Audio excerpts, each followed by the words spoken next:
Imagine a world where the noise of daily life fades away, leaving only the whisper of your deepest thoughts and the hum of the universe itself. In The Power of Silence, Horatio W.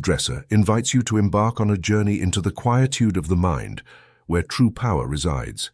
This text transports you to a space beyond words, where silence becomes not an absence, but a vibrant force of creation, wisdom, and peace. Dresser, a leading voice of the New Thought movement, believes that in the stillness of silence, we access a profound spiritual connection. It is in these moments of calm that we find clarity, unlock our inner potential, and tap into a deeper, more universal consciousness. Through his eloquent and timeless teachings, Dresser shows us how silence is not just a passive state, but an active doorway to the divine. So close your eyes, take a deep breath, and listen carefully. The power you seek is already here, waiting to be discovered in the silence that surrounds you. Preface. This book is the result of more than 50 years of research conducted by those to whom the author owes much. This research began with the work of Dr. P. Kimby from Belfast, who dedicated over 20 years to studying mental phenomena and their connection to health and happiness. The author's parents collaborated with him for several years before his passing in 1866, and they learned many useful truths about inner life from him. However, Dr. Kimby did not leave any published work, and due to various difficulties, his findings could not be shared publicly for a long time. Despite this, they never forgot his teachings, and they became a life guide for them, withstanding all kinds of pain and suffering. They created a family environment filled with hope, serene strength, and healthy searching, an environment where being born was a great legacy. From these family discussions over time, several lecture series emerged, presented before small audiences in Boston and other places. What follows in this book represents the latest of these series, delivered in Boston last year by the author in collaboration with Mrs. A. Dresser.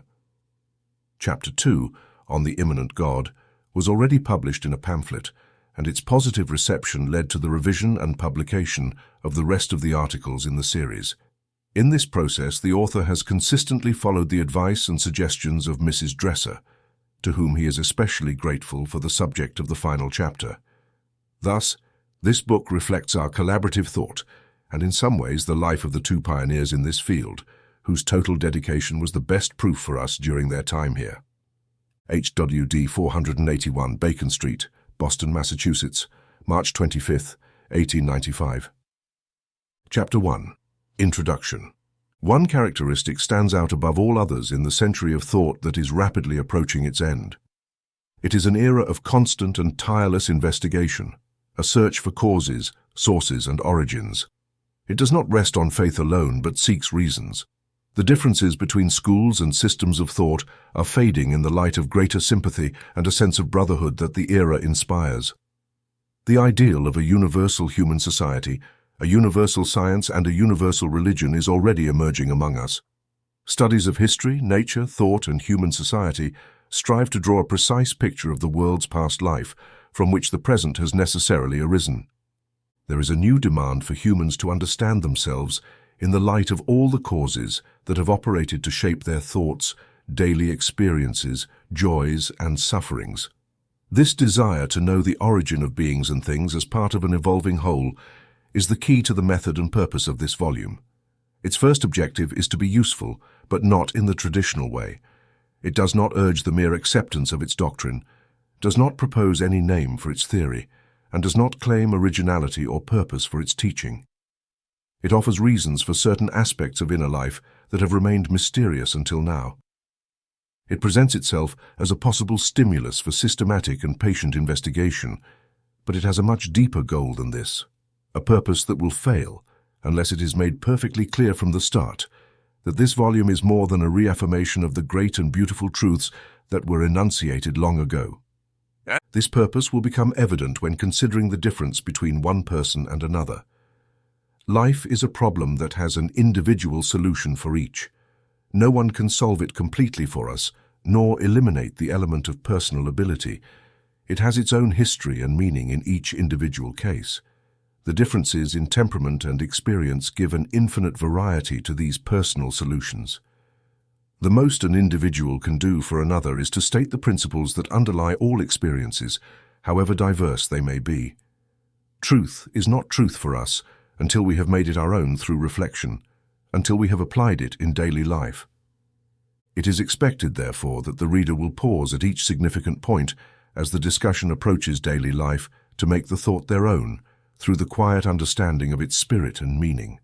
They should pause in silence and ask themselves, without forcing their thoughts, what does this mean to me? How does it explain? How does it align with my experience? Have I ever spent time in solitude with my deepest self to realize all the meaning of the deepest and most sublime truth of life? Have I made them mine and put them into practice in daily life? Or is there still an abyss between theory and practice?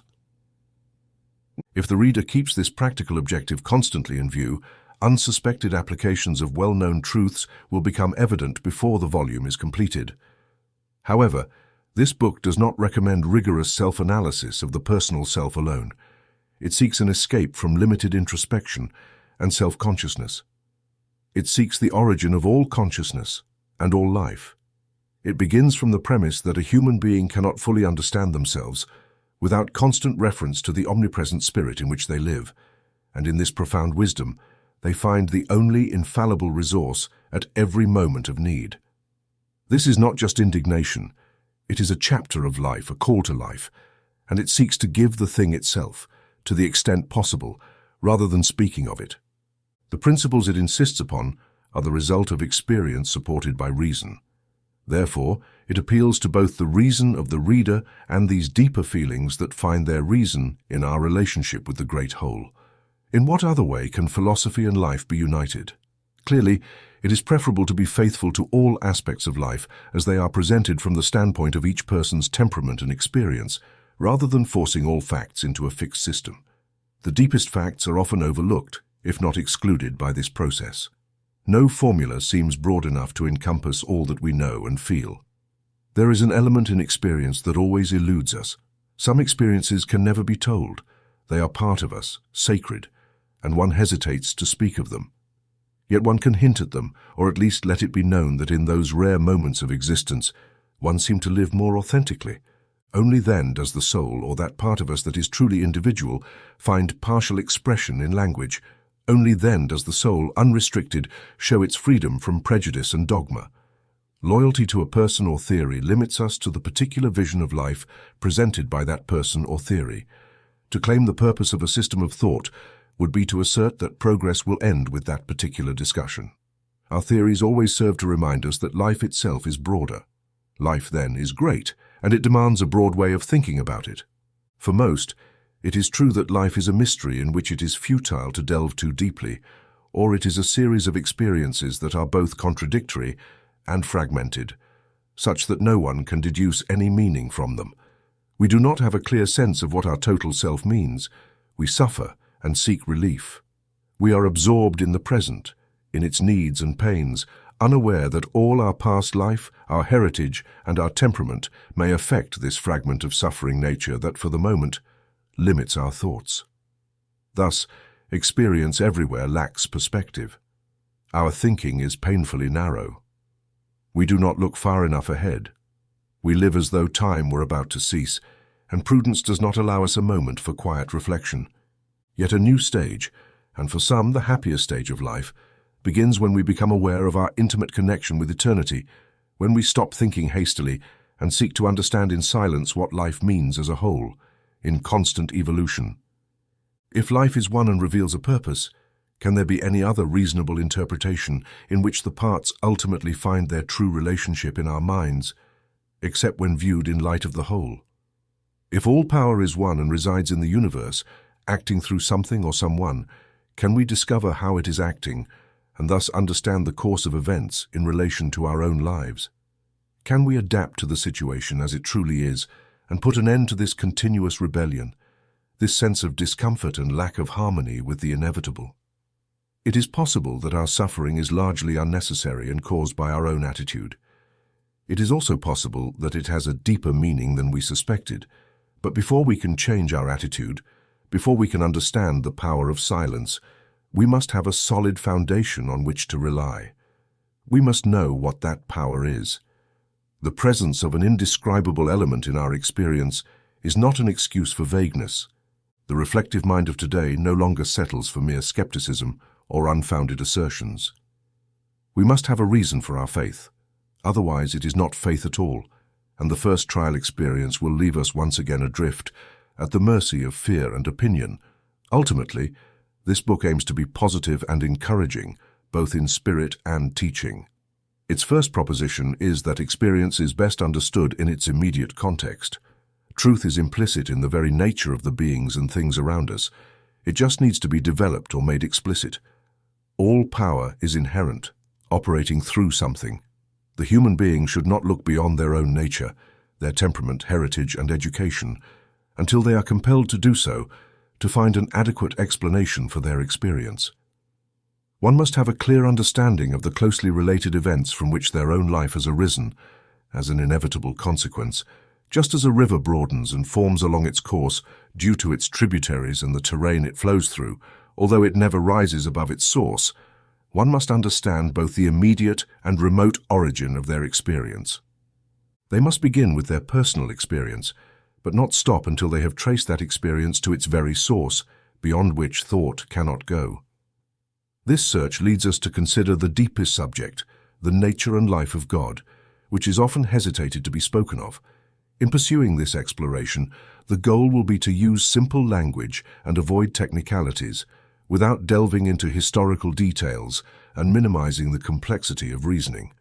While this approach may be subject to criticism, it undoubtedly serves the purpose of this book, which is to deal directly with the essence from which both philosophy and life originate. Truth is a territory we must enter if our investigation ultimately leads us to reality itself. We will experience it, know it, and give less importance to the words and forms that led us to the spirit that resides beneath them. Let us then begin with some widely known fact of existence that will bring us as quickly as possible to that on which all existence depends. Chapter 2. The Immanent God. The knowledge of the law of cause and effect is the fundamental basis of all systematic reflection. When a message is transmitted via the wires from one city to another, or an electric car swiftly carries us through the streets of the city, we know with certainty that some cause has generated the effect we are experiencing. The simplicity, ease, and speed with which the effect occurs do not deceive us. We can learn much about the force in question, but we understand that it operates according to certain laws, the understanding of which allows us to control it. Furthermore, we learn that every cause has its origin. Electricity is generated from energy, which ultimately comes from the sun. The movement of a ship sailing with the wind can also be traced back to the wind, then to the sun, and from the sun to the primordial source of movement that gave rise to our universe. We only stop our search because we do not know the origin of this first activity. The chain of interconnected causes and their subsequent effects is truly endless. Without a cause, nothing can happen. Nothing has ever happened. And with a wholly active cause in the world, something must always occur. Every cause, every effect, every event in the history of the universe and in our own lives is intrinsically connected to this infinite series that stretches back into the irrevocable past and is potentially related to the future, which is always to come. If we begin with the simple movement of a hand or the nervous reflex that preceded it and seek its cause, we inevitably reach this endless series of closely related events that defy thought due to its immensity. What does this mean? When did cause and effect begin? An absolute beginning is simply inconceivable. There must have eternally existed a global series of causes and effects of which our world and its activity are a part, and from which all future activity will consequently follow. Moreover, if the movement of my arm is causally related to the activity of my whole body, my brain, my physical and mental environment, my parents, and thousands of other people who have thought and acted before me, the world, the sun, in short, all activity throughout eternity, then the substance in motion remains a part of eternity. To fully understand this thought, imagine for a moment the absence of all existence in the universe, and then consider the creation and emergence of something or someone in this infinite void. Such an event is completely unimaginable, for something cannot arise from nothing, and every result must have an efficient and substantial cause. Therefore, if something cannot be created from nothing, nor can it become non-existent, the total sum of substance must always be the same. It may change, evolve, or dissolve, but in itself, it must be eternal. Now try to imagine a state of affairs in which no movement exists, and conceive of the initiation of movement in the unlimited and completely inert universe you've imagined. Once again, this attempt is futile. Absolute and universal stillness, just like perfect emptiness, is incomprehensible. It would require something in motion to initiate movement, just as something substantial must have existed before a new product can emerge. If only one particle were to move, then something in motion must have caused its movement. And once motion is set in motion, all existing particles would also be set in motion, as all particles are causally connected. The movement could not stop, for only a moving power could stop it, and there would be no power that could halt this inhibiting force. The cessation of movement, just like its initiation, is inconceivable. If it were not continuous and eternal, it could never be turned into a reality. Furthermore, movement implies not only a continuous and complex series of causes and effects, but also the existence of a substance that is eternally in motion, as already postulated. Movement also means a change from one place to another, from one condition to another. Change in turn implies the experience of rhythm or interval in the movement that we call time. Change also implies the experience of space or extension in three directions of what is moving. Therefore, an eternally existing substance, a movement without origin and incessant, an infinite time and an infinite space are inextricably connected. Any particular substance, movement, interval, or space must be part of a unified whole that encompasses them all and at the same time transcends them. There is a cause and effect, a duration between them, an extension of what is moving or being affected, an eternal movement, and something that is always in motion, whose infinite activity is described in this way. From these elements, we have imaginatively constructed the universe, and this great result is implied in the simple statement that every effect has a cause and what it means. Furthermore, this reasoning shows that there is an eternal and omnipresent reality from which all that has existed or will exist proceeds, which includes and is all that proceeds from it, the only ultimate and universal cause that does not need further explanation. It is self-existent, uncreated, indestructible, and at the same time the foundation and essence of all being. It is the only source to which all activity can ultimately be traced. It is simply reality, that for which we do not need to seek proof, as we are bound to assume it in the same reasoning with which we expect to demonstrate its existence. It is simply its own reason for being. It is substance and power. It is life and consciousness in itself, whose knowledge is the most certain possession of human intelligence. It is, if you will, the infinite spirit, the eternal Father, the invisible and permanent basis of the visible and transitory series of causes and effects that constitute the experience of the world and human life. It is the great whole for which there is no space, no time, no beginning, no end, whose activity is continuous and whose substance is all that exists, and to which we are ultimately led if we follow our reasoning to its last conclusion. If we imagine the existence of a great number of causes instead of the one reality, these causes would still be interconnected. They could not be independent, as each cause is the result of some internal cause, and no reality could be independent except the global source we are speaking of, the ultimate cause. If we could conceive of an end to the infinite chain, it would still remain a unit, uncreated and eternal, and therefore it would be the total sum of all that could exist. In other words, if there were more than one reality, these other realities would have activity and substance manifested in space and time. None of these realities would be omnipresent, independent, or self-existent. There would continue to exist one omnipresent and unifying reality that would be the life and substance of all the others, transcending all the limitations of space and time. For the source, being the whole, is therefore infinite, including but transcending all boundaries, including and revealing itself through all forms and qualities. When we speak of a being or substance with limitations, when we give names and attributes such as God is love, we refer to some part of this one eternal, omnipresent, self-sufficient reality, the only substance, the only life, the total sum of everything that truly exists. If we could know it, if we could define it, we would be this reality. We know it through its infinite self-revelation as the universe. The universe, with its multiple aspects, must exist with a supreme purpose and be governed by a transcendent law. If we could state this law and define this purpose, we would once again be one with this reality, as the many reveal it. We can describe it as intelligence, power, love, and substance, but we have not defined it as such. Rather, we have defined a specific attribute or manifestation as we know it.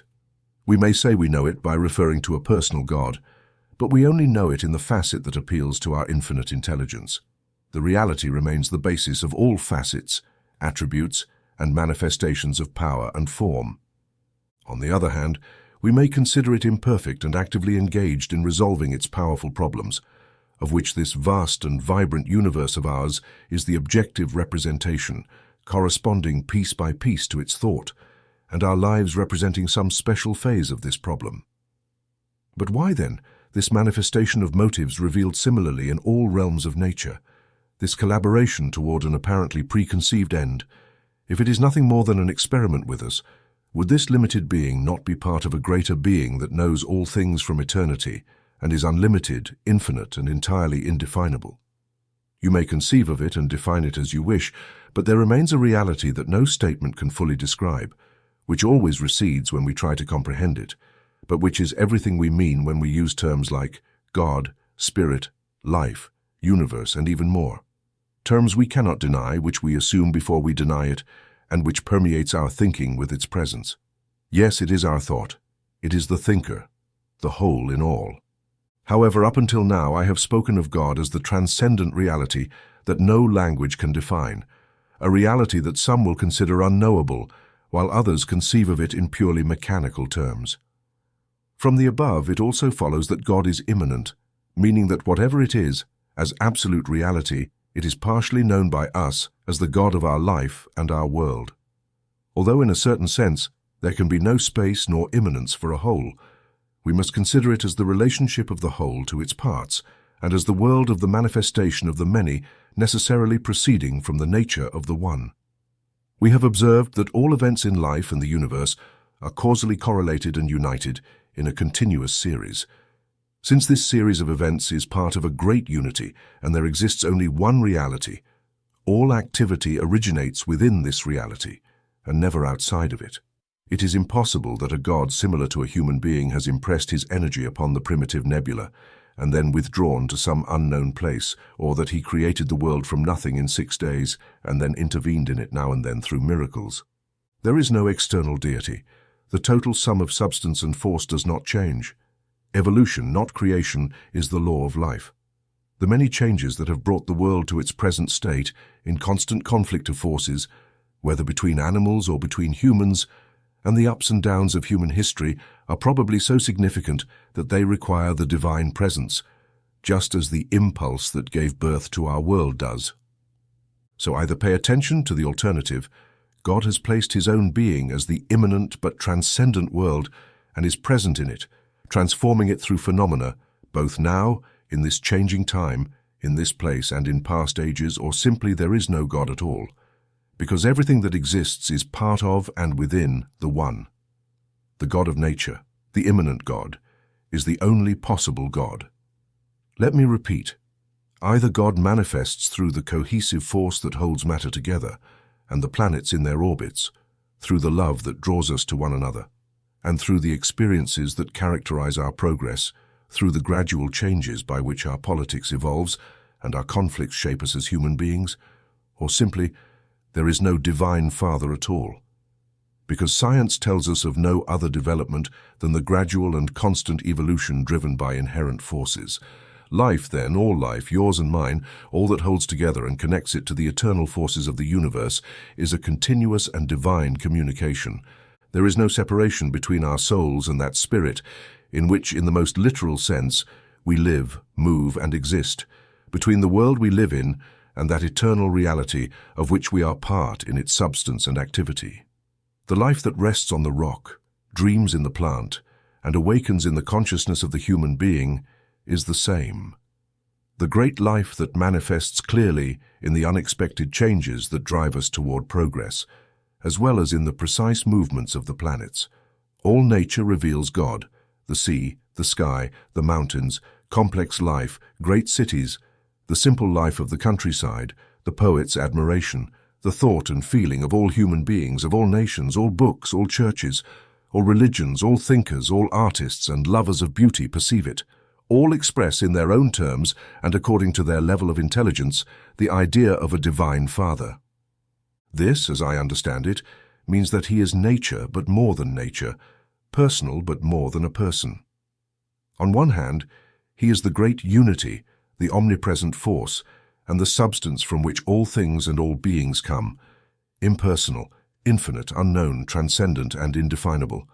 On the other hand, he is to some extent finite, immanent and personal, an intelligent power large enough to be the author of all life, and close enough for Jesus to call him Father, and for us to perceive his activity in our daily life.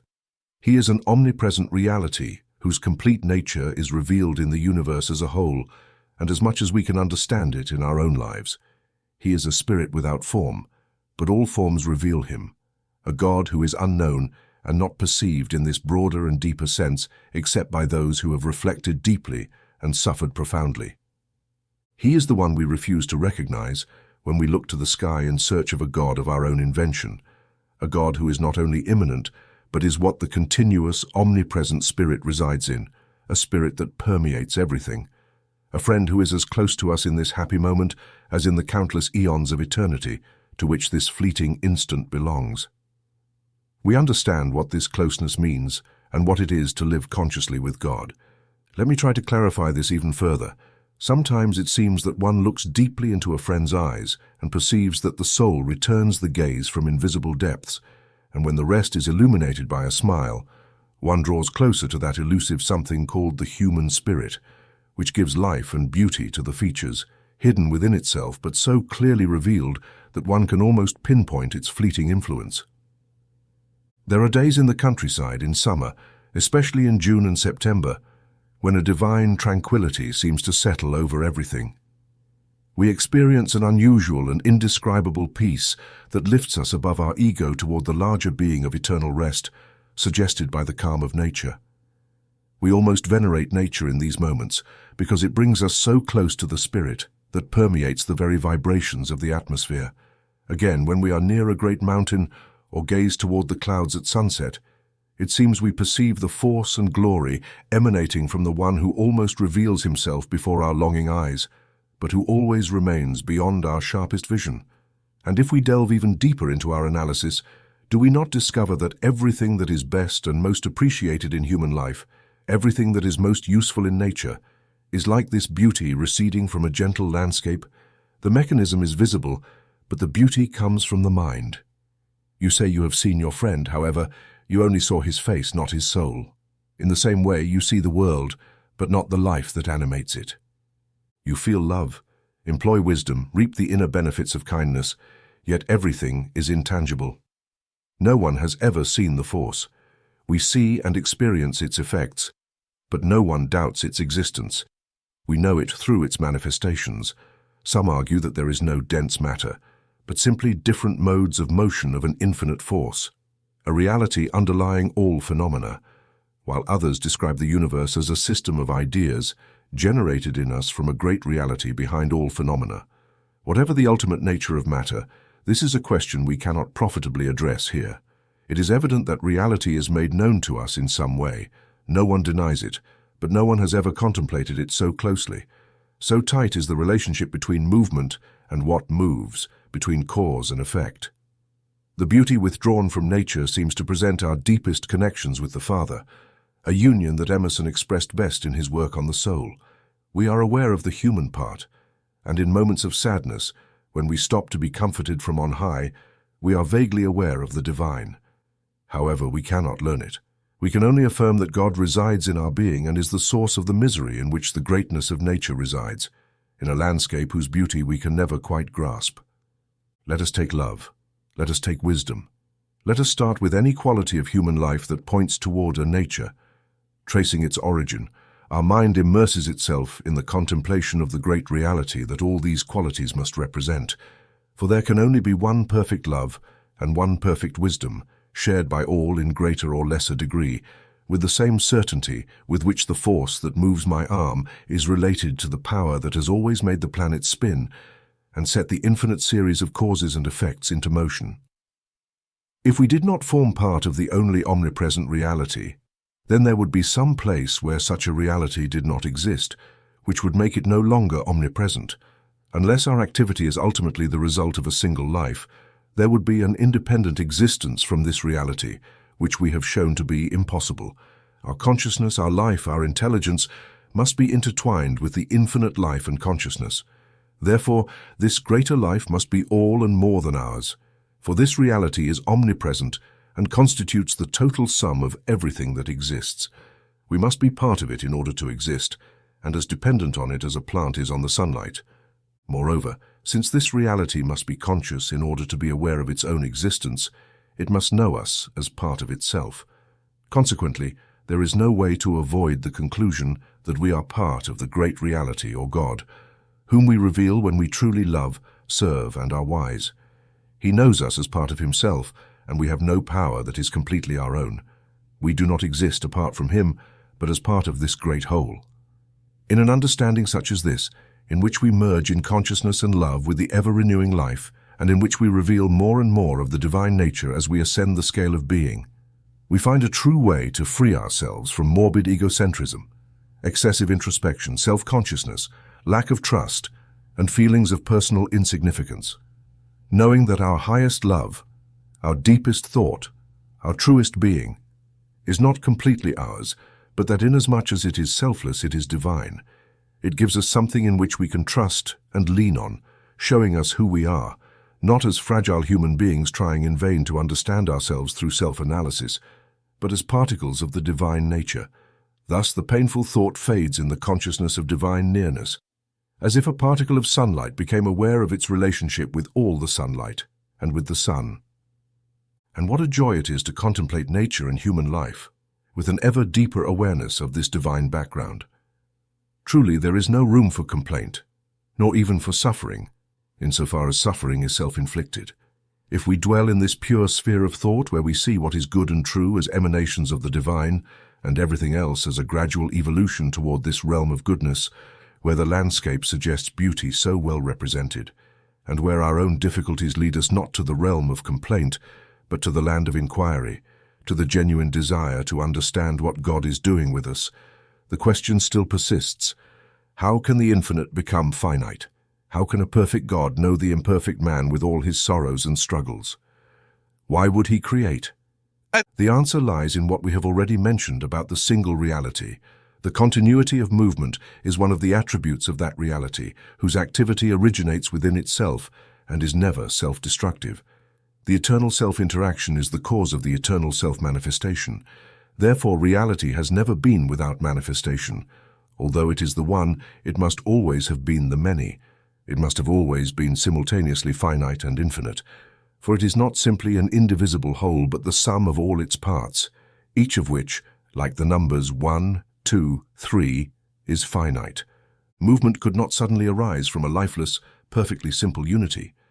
Even the ultimate cause must be substantial and active from eternity, and have something to act upon. We do not need to try to conceive the beginning of this universe, for it never had a beginning except in its transient aspects.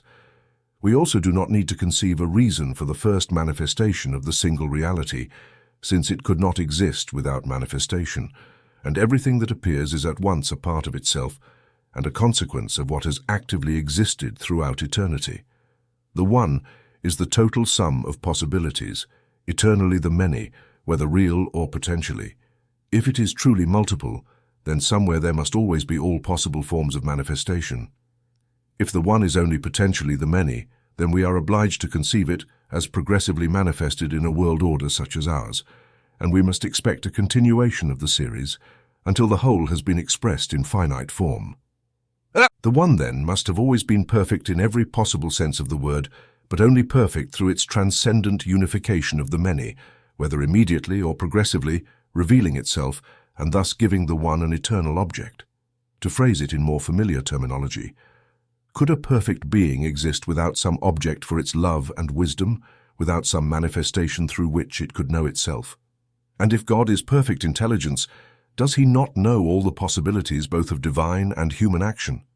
Is he not present in the same struggles and conflicts that we so strive to reconcile with his immutable love? Unless some change takes place, even in a perfect universe there could be no object of the divine, and if change takes place, there must be some consciousness of it. Furthermore, an infinite being would have at least the desire to know himself, to vary his pure and monotonous self-consciousness, and unless he had such a desire, he could never become perfect, for he must want to know himself, not only through his foresight, but through the realization of his own foresight, through self-experience, and the manifestation of all his attributes. The infinite being, or God, must therefore have thought and desire, or some form of consciousness that transcends what we denote with these words. He must reveal and know himself part by part, as the finite, as the world, as man in love and human aspiration, in order to know his total being. For if we have become unnecessary, then another God reigns, and not the omniscient Father in whom we believe and who seems to need us.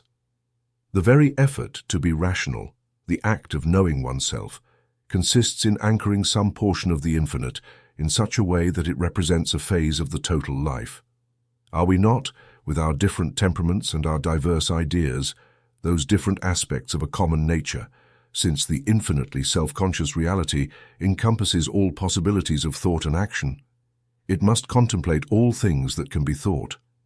God must know the result of all these thoughts, even if they manifest in external life with all the suffering that this entails, and then choose. If we consider the possibility that our world order might have been different from the current system, he establishes the system that proceeds to realize itself. Therefore, he must know our individual lives, our difficulties, our desires, and their meaning, or else we would be greater than the cause that created us. He must possess all intelligence and all power, since everything that exists is him. If his nature is perfect and immutable wisdom and infinite love, then we can conclude that the universe was created in love, and that it is the best possible world order. We can also infer that this plan of manifestation cannot be altered, as it reveals the nature of the only reality that could exist, and nothing could change that reality.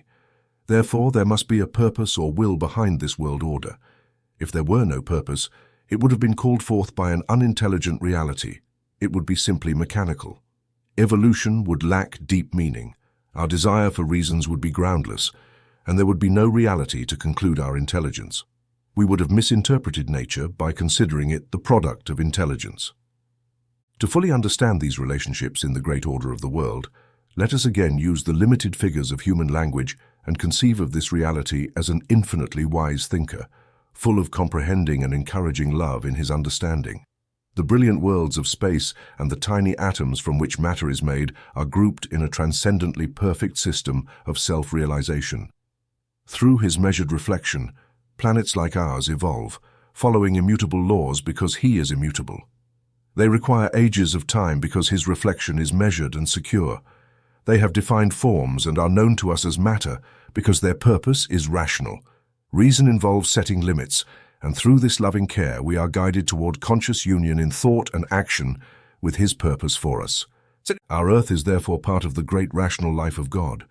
It has its defined orbit and a defined history, following immutable laws because it is part of a completely rational life, and it is moral because its history fulfills a purpose.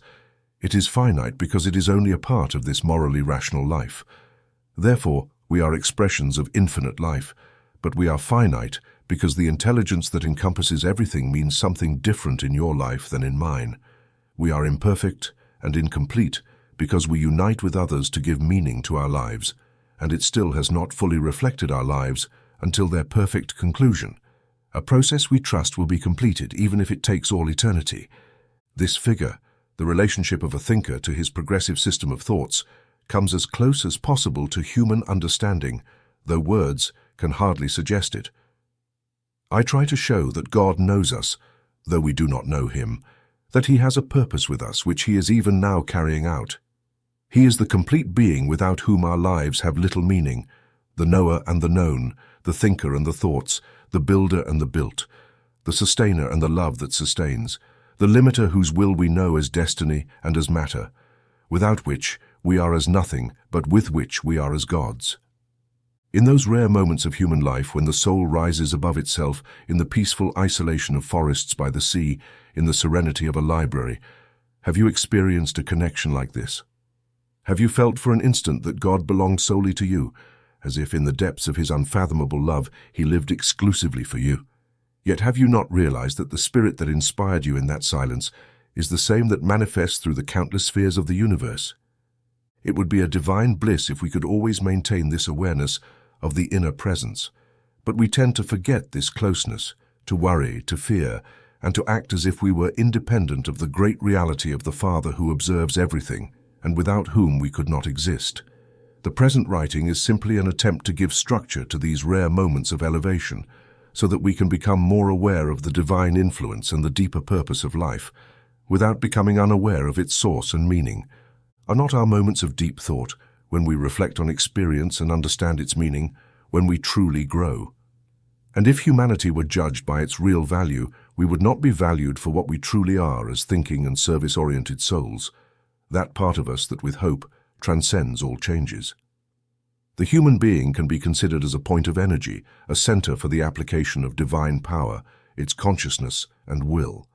If they are aware of their right to eternal birth, they represent a point of advantage from which the infinite thinker perceives the world and therefore knows himself. However, most people seem unaware of his presence and act as if the infinite self were acting upon them in a forced way. They move through life, driven by suffering, for in their lack of vision, they fear and resent the movement that is in fact for their greater good. As Emerson stated, we are used as raw atoms until we think. Then we use everything else. Yet if this world order is the best possible, God's love must manifest as clearly in the struggles we face as it does in our moments of rest. It is the development of character that truly matters, and it seems to be the purpose behind our difficulties. Character is formed as a result of the effort freed by overcoming the obstacles we encounter, which compel us to learn to live above our problems. The experiences of evil and suffering seem justified by their outcomes, for we could not learn without experiencing them. Without contrasts and comparisons, we could not understand our experience. Without darkness and evil, we could not know light and good, even if we were perfect from the beginning. For our perfection, like that of a God without manifestation, would simply be an unrealized ideal. It is he who has lived and suffered, conquered, thought, and put into practice his truest wisdom, the one who moves with destiny, ceasing to be one among thousands and becoming an engine, a collaborator of the power, cooperating in intelligent companionship with the Father. Then, the consciousness of Christ arises, accompanied by his life of self-sacrifice, and the faithful soul experiences a personal relationship with God, whom it now knows by experience as literally the whole. But our understanding of the immanence of God must do more for us than merely provide a rational and intuitive basis for the belief in an omnipresent reality. The true benefit and mental freedom come from systematic thinking about life, just as a measure of inner peace comes when we have overcome doubt to reach firm conviction. However, the true test of faith comes in difficult moments and in periods of discouragement and illness. If we say we believe in God and then worry, doubt, fear, and return to our selfish lives, we still do not know the omnipresent Comforter. Acting as if we truly believed that God is present in his world, in our souls, interested in our daily experiences and ready to strengthen us in any need we have, that is a true test of faith. To raise our thoughts to him constantly, not just occasionally as if we truly expect to receive health and help from him instead of asking for the impossible, this is true prayer. We test our faith by attempting to trust in God fully, comprehensively, with the deep conviction that it is his life, his power, that drives us through what we call the healing forces of nature, through the life of our body itself.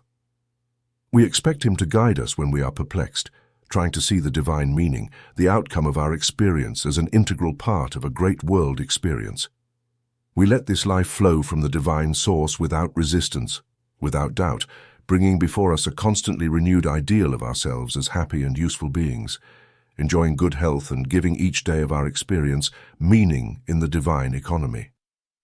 We turn from matter to the reality behind it, from the body to the soul that shapes it, now this way, now that, through the power of thought.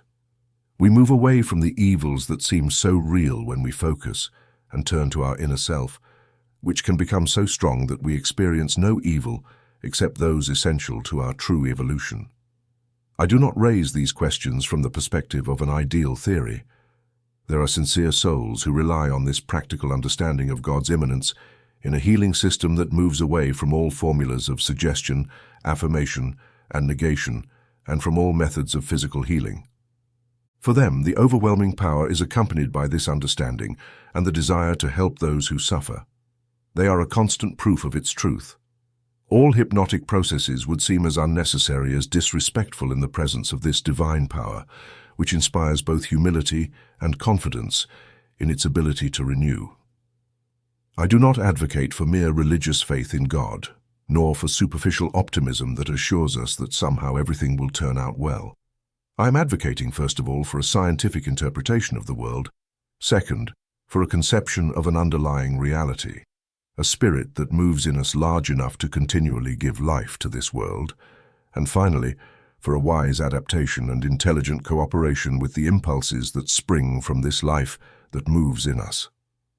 I advocate for that interpretation of life which places much of the responsibility on ourselves, which teaches us not to rely on systems of thought and people in whom we believe and whom we allow to think for us, but which encourages us to look within and find in our own soul a resource always present.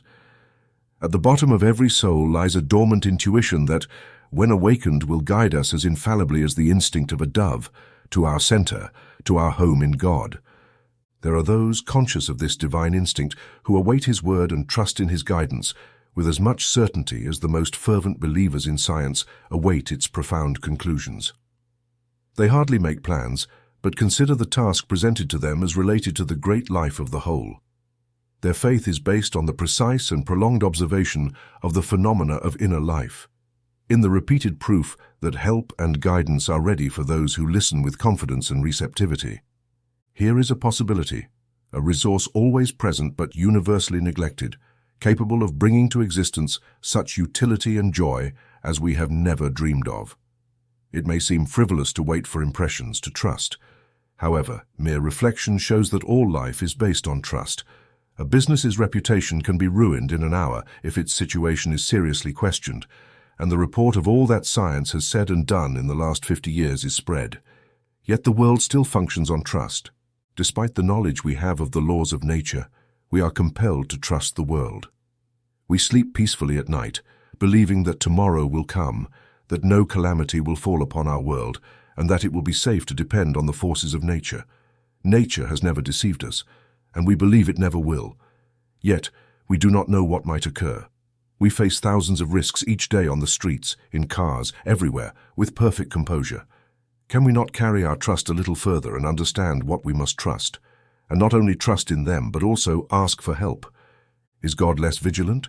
Is He less present in the realm where thought controls us and leads us to fear and discomfort, or to trust and composure, depending on the direction of our mind? If gravity holds the earth in its position in space, will not its spiritual counterpart, the love of God, sustain our souls in their progress and provide for us in ways we hardly suspect?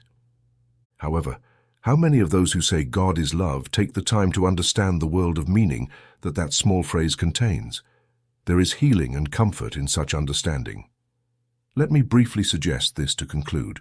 The omnipresent reality, or the immanent God, must love the world He has created in order to reveal it, and therefore must appreciate us and love us, you and me, as parts of Him. He must have done so, as evolution through love or desire. Otherwise, He would have been forced to cause our existence.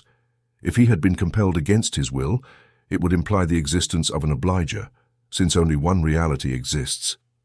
Since He is all and constitutes everything, the love that exists, and because He must necessarily manifest in order to have an object of His inexplicable devotion, He must have revealed Himself in love. And if He brought us here through love, He must care about our constant well-being, as He is immutable. If He cares for us, He must have had a loving purpose in bringing us into existence, for He was not compelled to bring us here. He is omniscient, and could not have brought us here without knowing His own purpose. No one can frustrate His purpose, for only He exists. His purpose cannot be self-destructive, nor can He wish us evil, for He called us through love. If He loves us, He must be with us, for a distant God is impossible and would be cold. While the true God is our greatest, most divine, and closest to us, closer than the thought can imagine, his relationship with us must always be intimate, for there is no power, substance, or space that separates us. Therefore, we are not separated from him in any sense.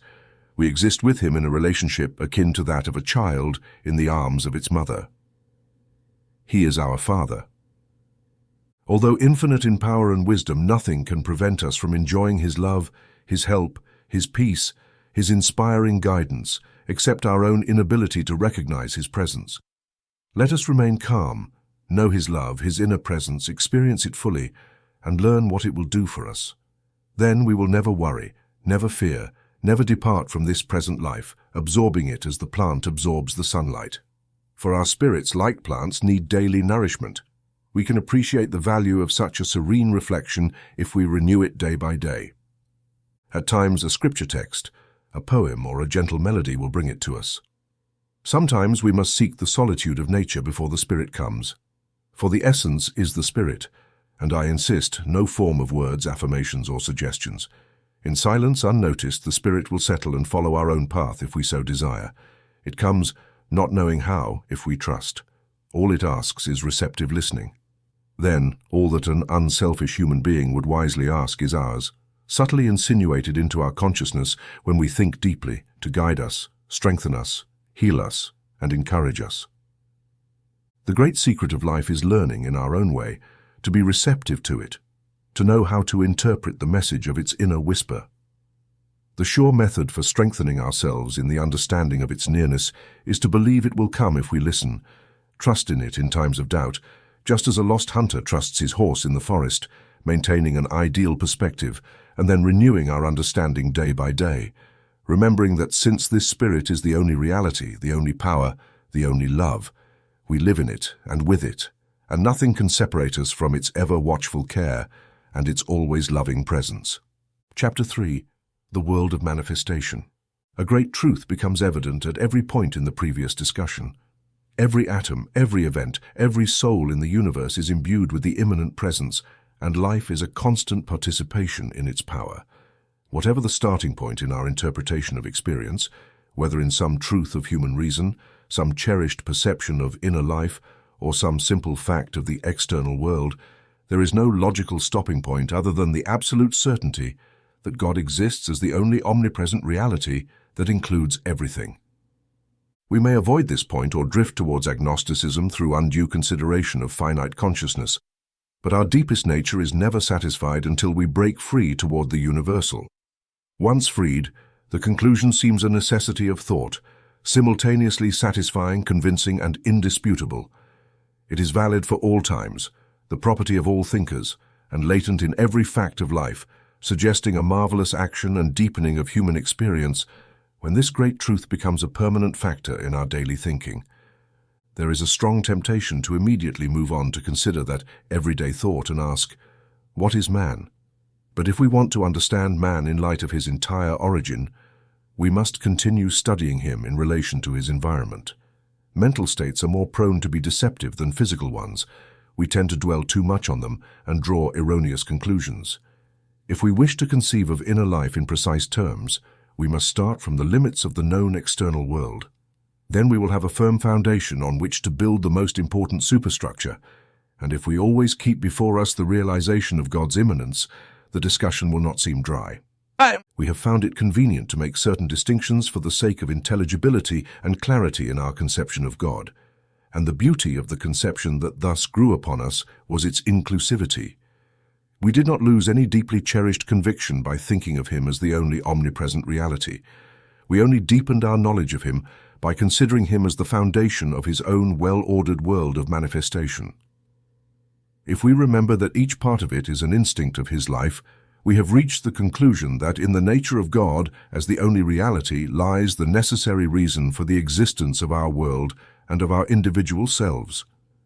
For he must be infinitely self-aware. He must have self-expression in order to have an object for that unlimited love which we believe he possesses. He is therefore both subject and object, knower and known, the transcendent whole, the immanent life that manifests through the parts, and the varied universe through which he is perceived. Moreover, This dual aspect of the one is repeated throughout the universe of the many, and by exploring it we find a practical solution to many vital problems.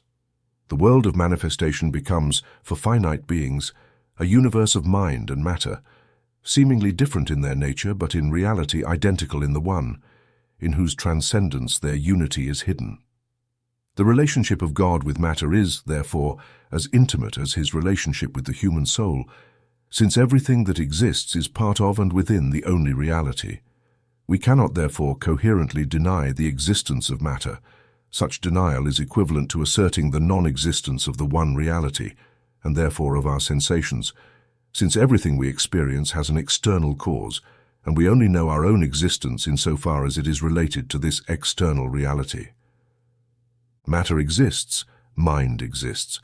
We will soon consider how it relates in consciousness, but we must begin with matter as a real existence, as part of God, imbued with his immanent life, and in no way independent of him. The one reality must be the basis and substance, and the only basis and substance, of everything we call matter, as truly as it is the life that is active in every moment and in every incident of our innermost being. It is indisputable that the world of matter which you and I observe might not have an external existence exactly as we perceive it.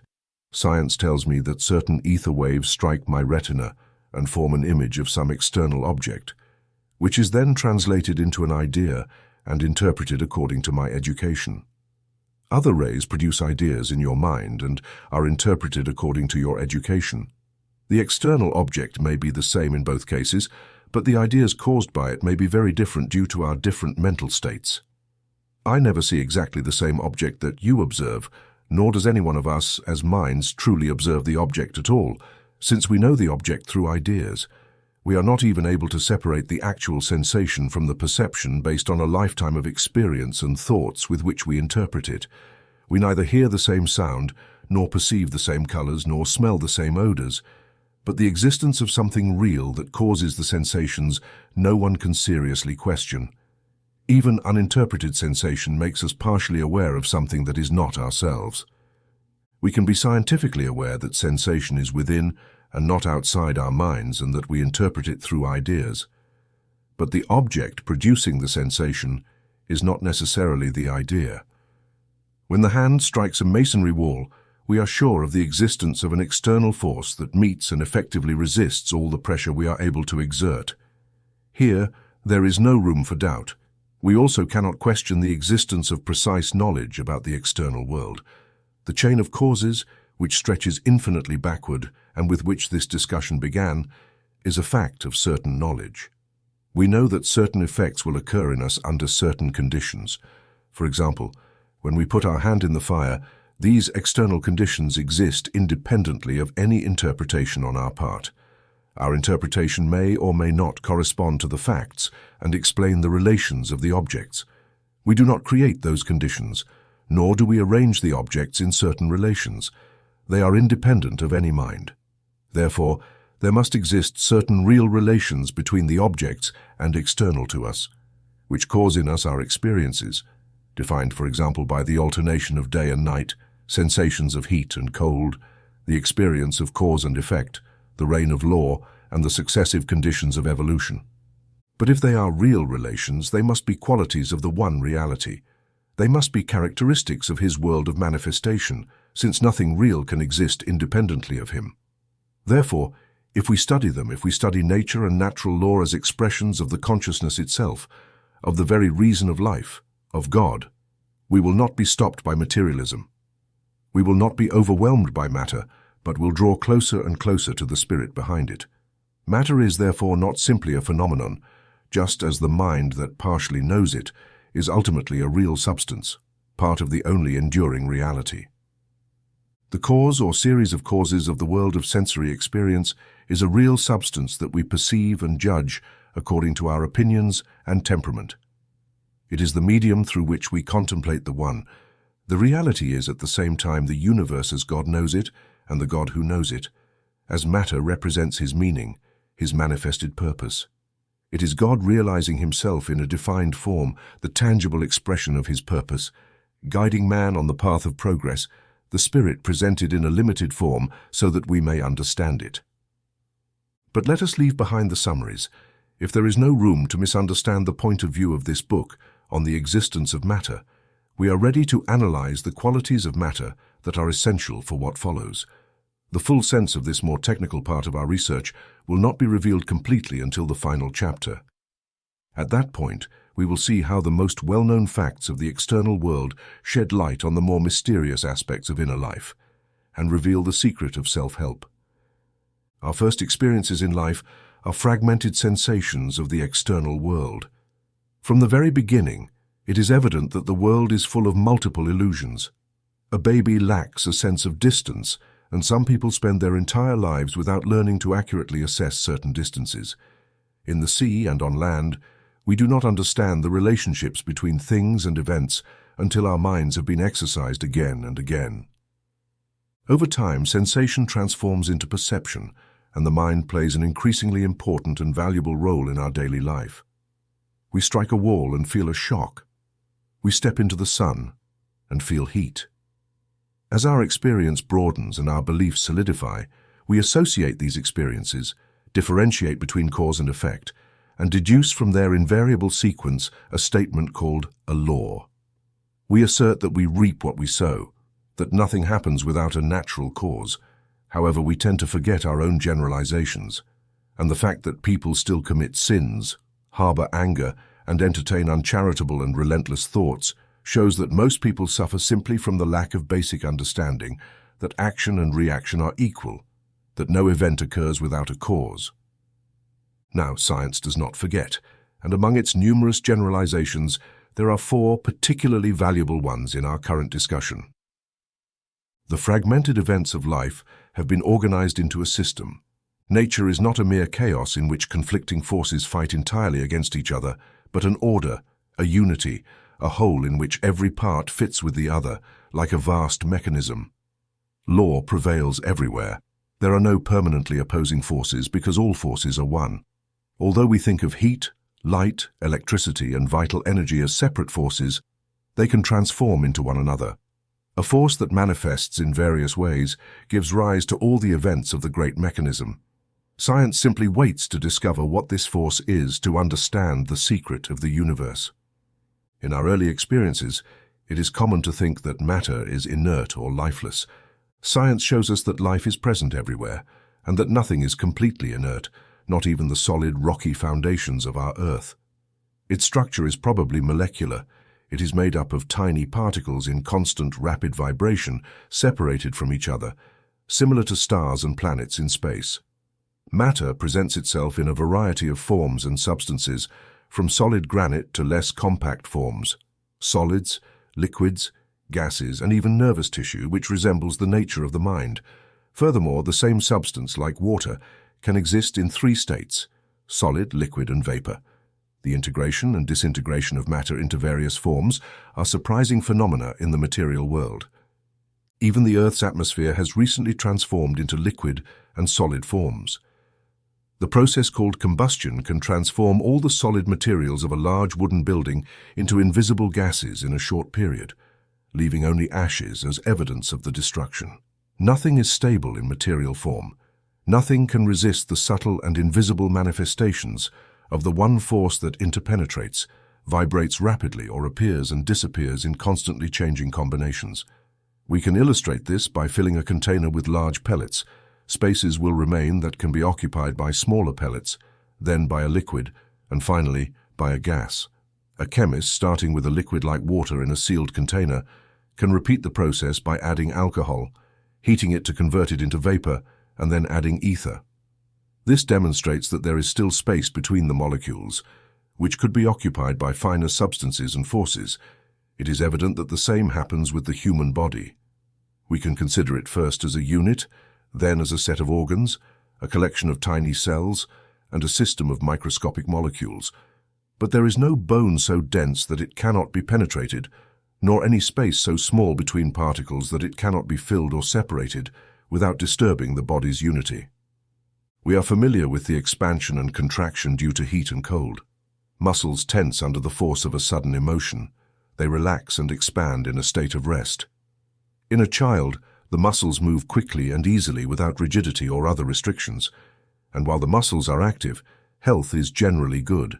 In old age, partial ossification occurs, and the body's currents can no longer circulate freely. Density and contraction occur in many cases of illness, and the problem simply lies in moving the particles, in breaking the density, just as an ice block transforms into the less dense condition of water. Everywhere in nature, expansion and contraction occur, fundamentally due to the separation or approaching of molecules and atoms. The radiation of solar energy is precisely a separation, while the moon is cold and contracted due to the loss of heat.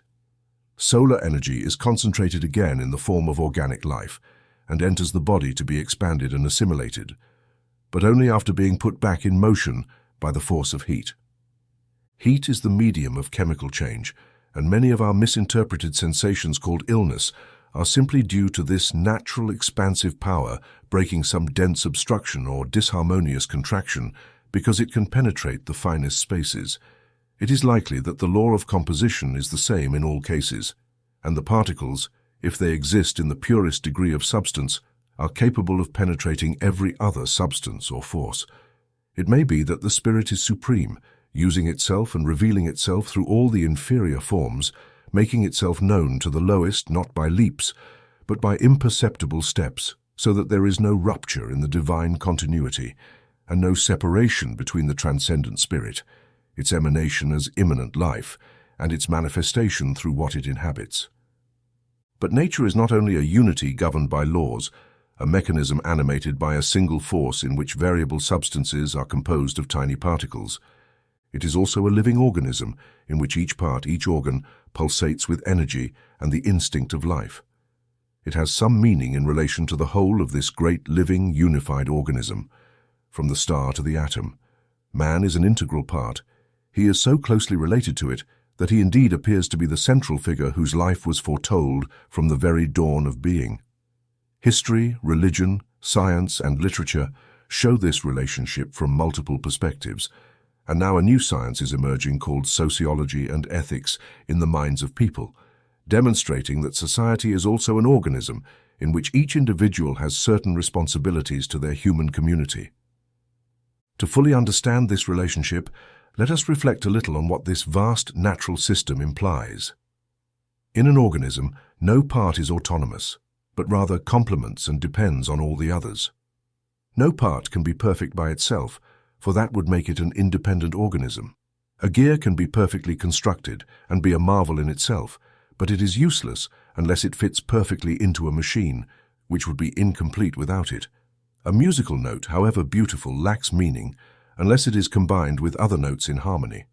The same happens with humans. They cannot live in isolation or be complete on their own.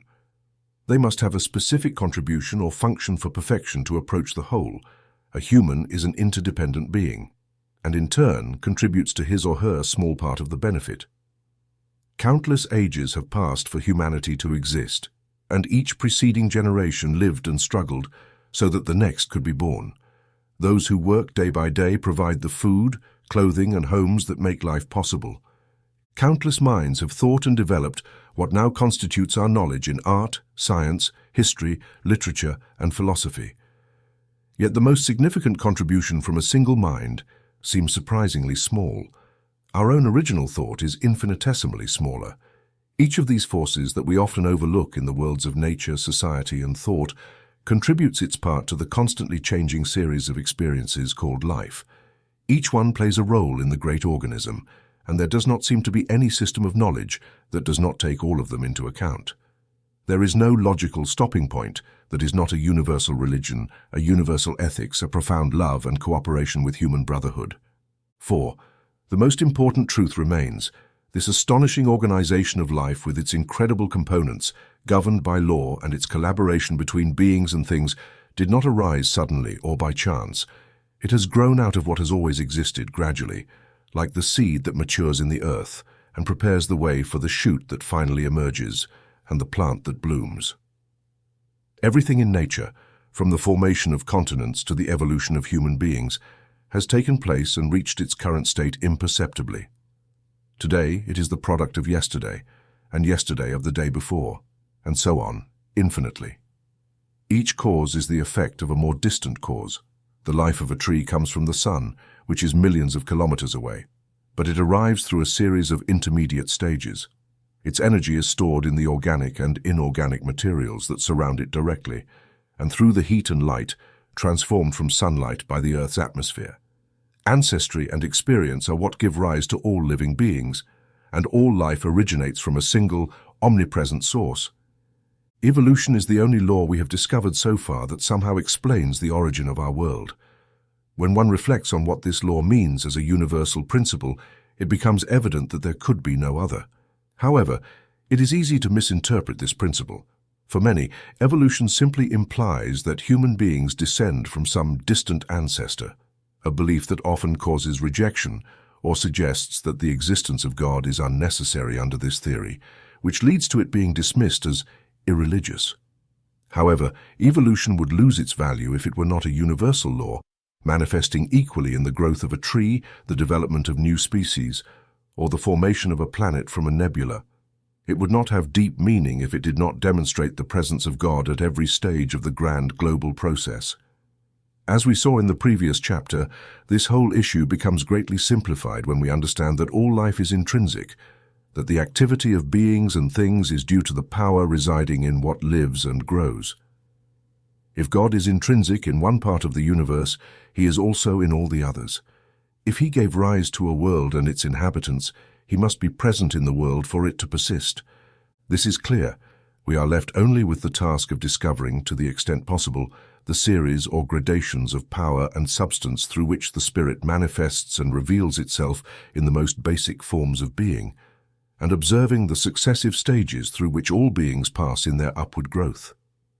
This last task is the responsibility of natural science, and year after year, its researchers gather evidence, classify facts, study the causes of variations, the influence of the environment, the effect of use and disuse, the variations acquired, and all other problems related to development. Each fact strengthens our knowledge of the intrinsic God. Each piece of data provides a link in the infinite chain of causes and effects, a sequence that is possibly as systematic as the mathematical series from 10 to 1000, from 1000 to 1,000,000, where no digit can be omitted.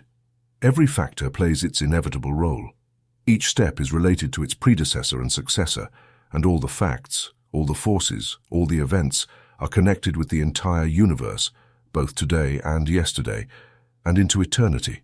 There is no break in the organism of nature, but a continuous sequence of closely related events. There are no leaps, only gradual development. When ready, everything implicit in the organism of development becomes evident. One only has to observe the social and political changes occurring today, with classes facing off and parties in conflict, to understand all aspects of this universal principle.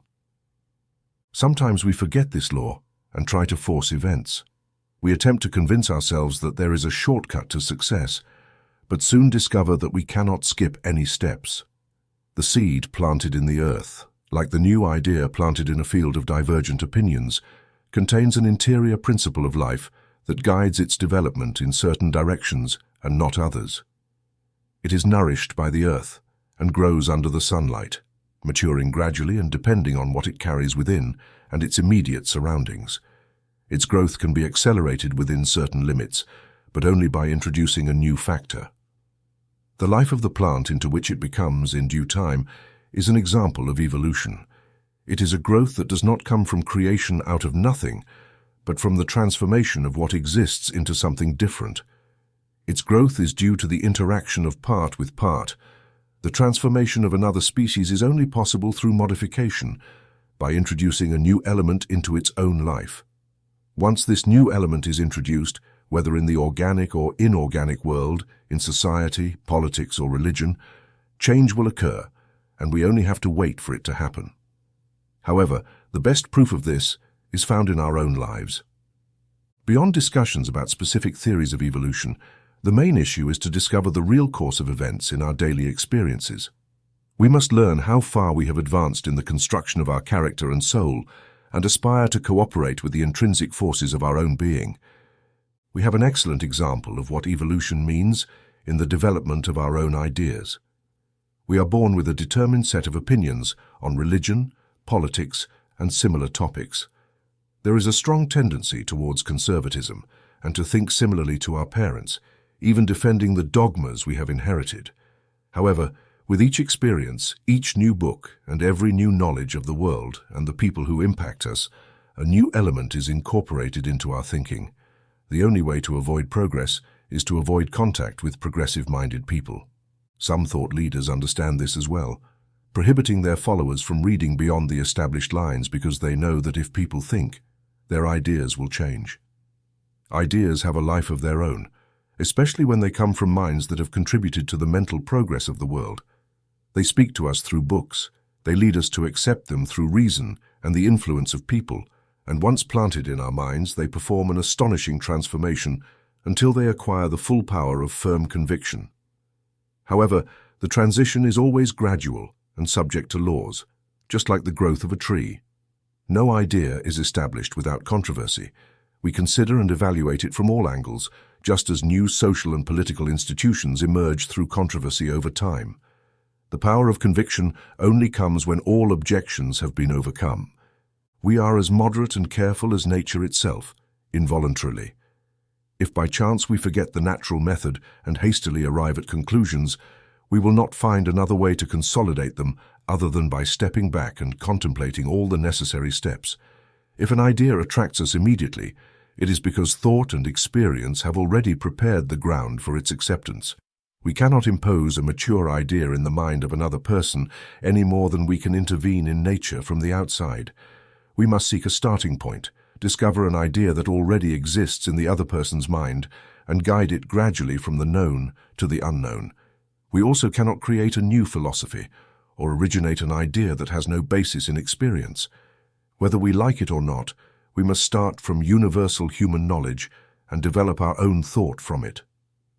Psychology shows that even the most extravagant and absurd fantasies of the imagination are somehow products of experience. Our deepest being challenges us to find any possible method of growth and change except for the patient evolution, the great global process of continuous progressive change, according to unchanging laws and through resident forces. The process that was once called creation is as old as time itself and as vast as the universe. It continues in the present and will not cease until its task is complete. It is meticulous, gradual, and sure. It is economical, careful, and direct, taking advantage of all incidents, all possible factors, all the so-called qualities in such a way that in human life, joy, pain, difficulties, inheritance, disposition, environment, education, society, and thought are all used.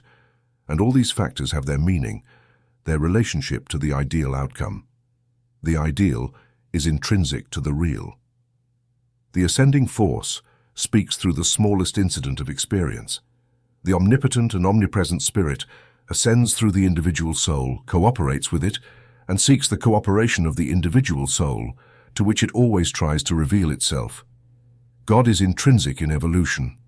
To understand clearly and vividly this intimate relationship between God and his world of manifestation, let us imagine for a moment the long series of forces and substances that intertwine and mix with one another, descending from the central love downwards through the intrinsic life, the superior attributes of the human being, the soul, gravity, cohesion, electricity, particles of matter, down to all volatile substances, solids, and finally the solid rock. Or starting from the supposed nebular mass from which our universe emerged, it ascends slowly through the vast cycles of cosmic time, whose thought adds depth and meaning to the conception of God. Let us pause in silence until we feel the spirit of the ages. A good visualizer will likely evoke some mental image that suggests these vast stretches of time from the mass that cools and finally takes the form of our Earth.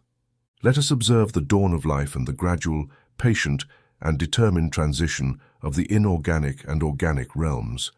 Let us observe the long periods in which one form of animal life succeeds and gains supremacy over another. The change of vegetation from the Carboniferous period to the graceful forms of today, the rise of continents and mountains, the retreat of the huge ice sheets that once covered vast stretches of the northern hemisphere, and the vague glimpses of that ancient society from which modern civilization emerged. Finally, we come to the dawn of human history. The past epochs unfold before us with new meaning. We observe how one period has developed from another, one event from another.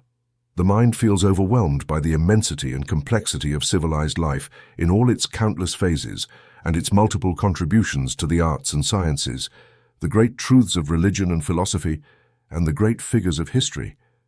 They finally demand our attention. Thus, thought turns once more to the only reality suggested by this long evolutionary process. The individual mind is lost in the temple of the universal. One rises momentarily above the present, beyond the world of human life, towards the life of the worlds of the universe, yes, towards the very life of God, of which it seems to contemplate only one of its infinite facets.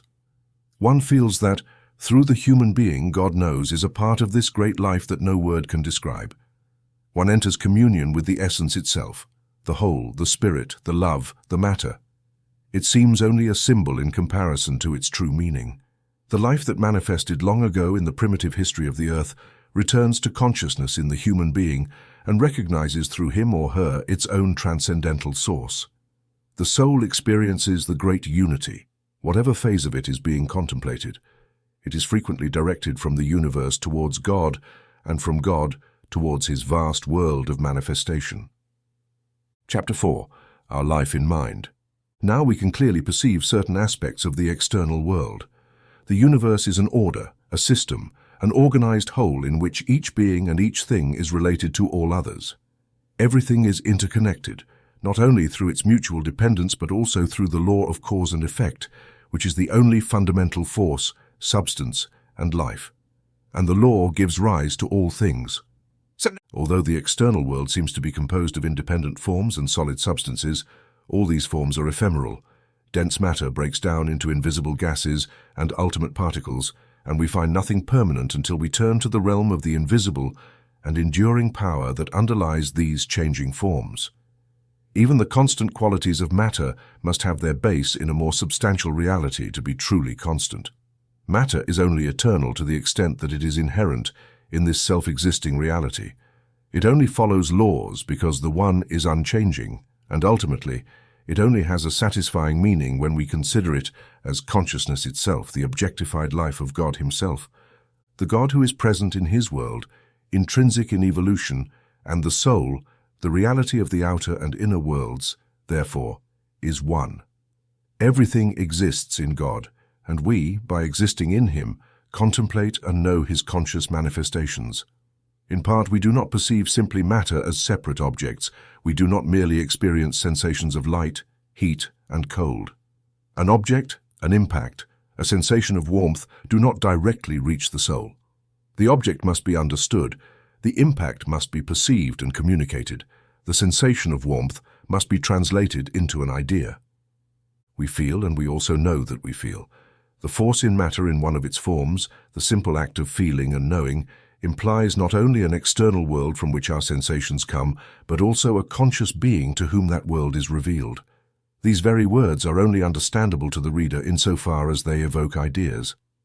Behind these ideas that rapidly succeed one another in the reader's consciousness, there is the reader himself contemplating, reflecting on these ideas, and associating them with what reflective experience has already revealed. Even the materialist must acknowledge that, by asserting that only matter exists, he is merely expressing a product of his reason. He has gathered certain ideas and developed them into a system. This system of ideas encompasses everything. It is his habitual way of thinking, and it colors all his conscious experience. As a natural result, he neglects one aspect of that experience and forgets the true nature of his ideas by asserting that the mind is a mere manifestation, a product, or consequence of matter. However, even by admitting this, he abandons the position of materialism. For according to his own assertion, this manifestation is conscious, and consciousness is the fundamental fact of existence. It encompasses all that we are, all that we know, desire, and feel, the entire universe and the great thinking power. As much as we defend materialism, we are more certain that the mind exists, for we only know matter through the mind, and the materialist must account for this deeper aspect of life with all that it entails. In fact, it is useless to deny the subjective and objective aspects of life because both have evolved together.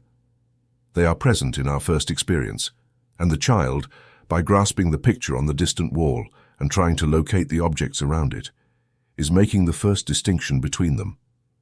Soon the child develops an understanding of space, realizing that it cannot reach the picture on the wall. The child learns to distinguish one person from another, understands the difference between its body and itself, and finally becomes aware of itself as a being that can feel and desire, a part of everything it sees, feels, hears, or experiences. In any case, it is due to the child's ability to understand from the moment its discriminating consciousness develops. The world becomes understandable to it as it itself develops to understand it. Gradually, its emotions and knowledge play an increasingly important role in its life, until it develops a personal atmosphere that is projected into the external world. Over time, impulse and imagination give way to reason, but man's thought is no less influential in its effects on his life.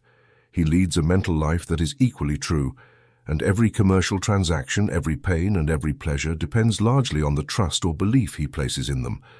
But all of this tends to be forgotten. Man forgets that he is a soul with a body, that he is, above all, a conscious being who contemplates ideas and is influenced by thought.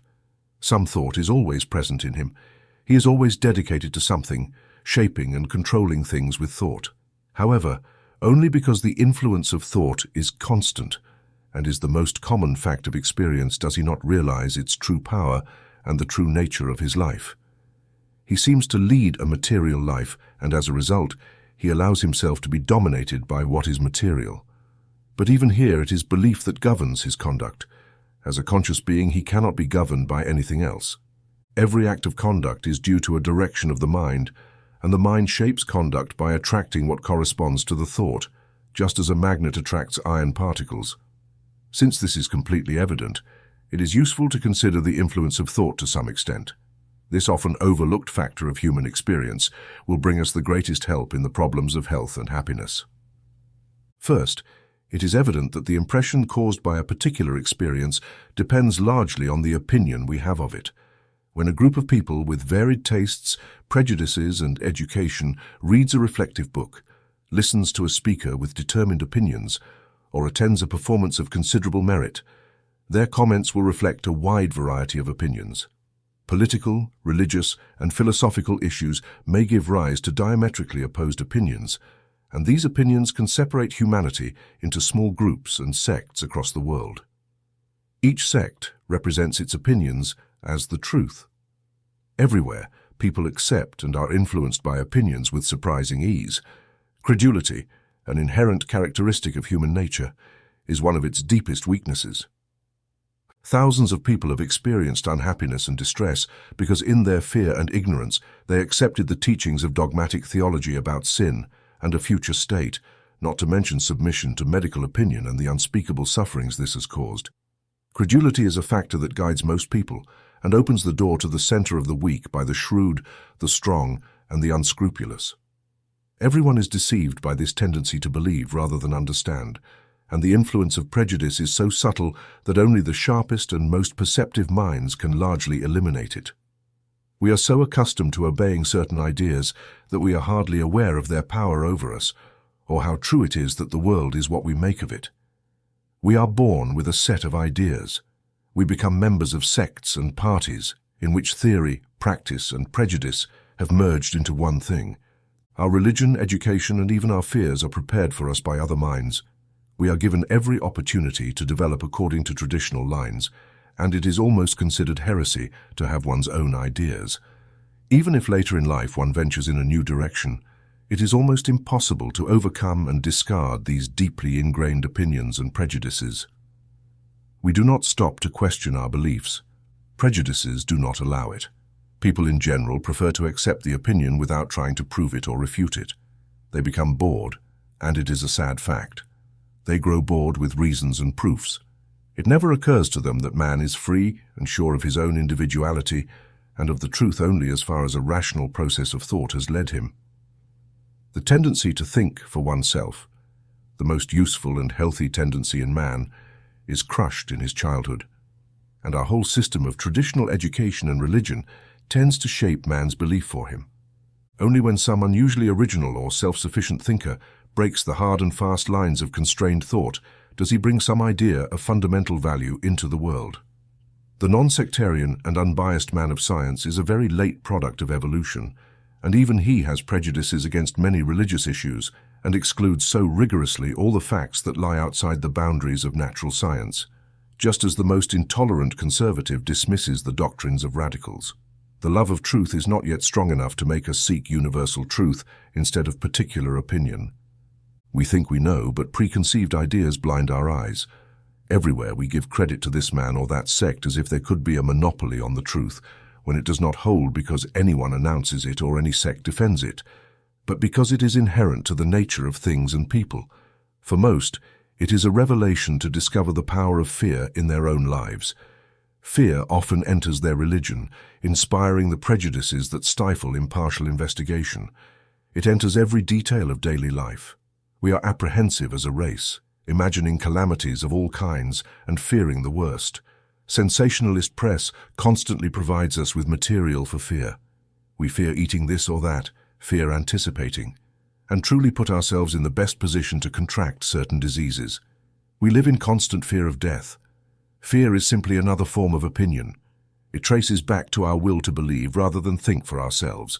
It is based on ignorance, increases in intensity with the degree of superstition, and disappears when we understand the law of cause and effect. The one who knows the law and obeys it without fear, the scientist or the seer, just as truly as the savage, is building his own world from within. The world is as vast and intangible as his own ability to interpret it. The artist discovers qualities in the outer world that do not actually exist for others. He detects certain lights and shadows, certain undulations of the landscape, and an infinite variety of transformations during the changing seasons of the year. A scientist would discover evidence of glaciation and read a long and interesting history in a rock that may be a worthless obstacle to the farmer. Even the beautiful Alps were once considered obstacles to travel before the love for natural landscapes was developed. The same scene, viewed by a novelist, historian, warrior, businessman, or savage, presents so many different aspects depending on their education and the type of facts that serve their purpose. It may be comic, tragic, inspire happiness, sadness, comfort, terror, disgust, pity, and suggest 1,000 different ideas to the viewer. All these aspects may have some real basis, but they are not complete images of the outer world. They are individual phases of it. We see things as we are. The difference, then, is deeper than mere education. There are natural tastes, affinities, and feelings that make the saying, "What is meat for one is poison for another," equally applicable to the inner world. Passion tints the world according to its nature and intensity. Experiences, dispositions, and theories differ and project themselves onto every fact of life. One thinker is persistently optimistic despite all that life brings him in pain and misery. Another is no less strong in his pessimism, while a third is so intolerant that he cannot be urged to have a fair view of anything, not even his own nature, persistently biased.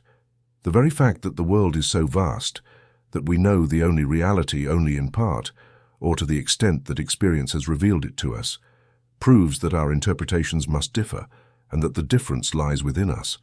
In fact, one may seriously wonder if the limitations of temperament will ever be overcome, if a man can describe life except as he sees it, modified by the general knowledge of the race.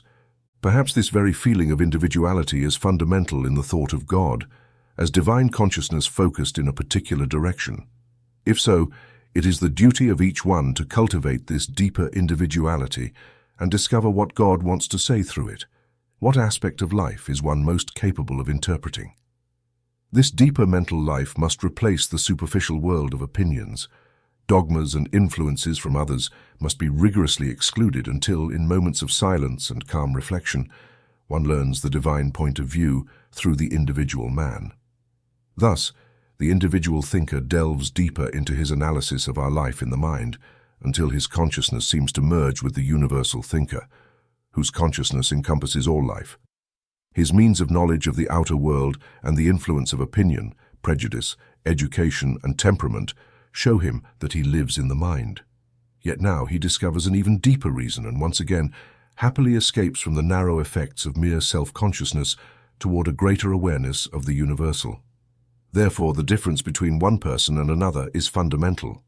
Just put yourself in the place of a friend to realize this wonderful difference, whether the friend is a closer companion, a mother, or a brother whom one has known intimately since childhood. Even here, the transition is impossible. There is something we cannot understand because it is the experience of the friend, and it can never be ours. What is personality? Where does it come from? What does it mean, your world and mine? How many are similar and yet how many differ? How many and varied are the aspects of the same person as presented to different people, each of them equally true, perhaps all drawn from the same source under constantly changing conditions? The self exists within the self, the social self, the self of impulse and emotion, the self of reason, the conscious self, and the subconscious self in which we reflect and see ideas in all their aspects until they become fixed habits of thought. The ephemeral self, fleeting, revealed in an endless variety of moods, opinions, and feelings.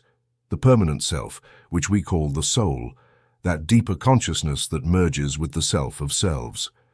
But there is always a higher self than this.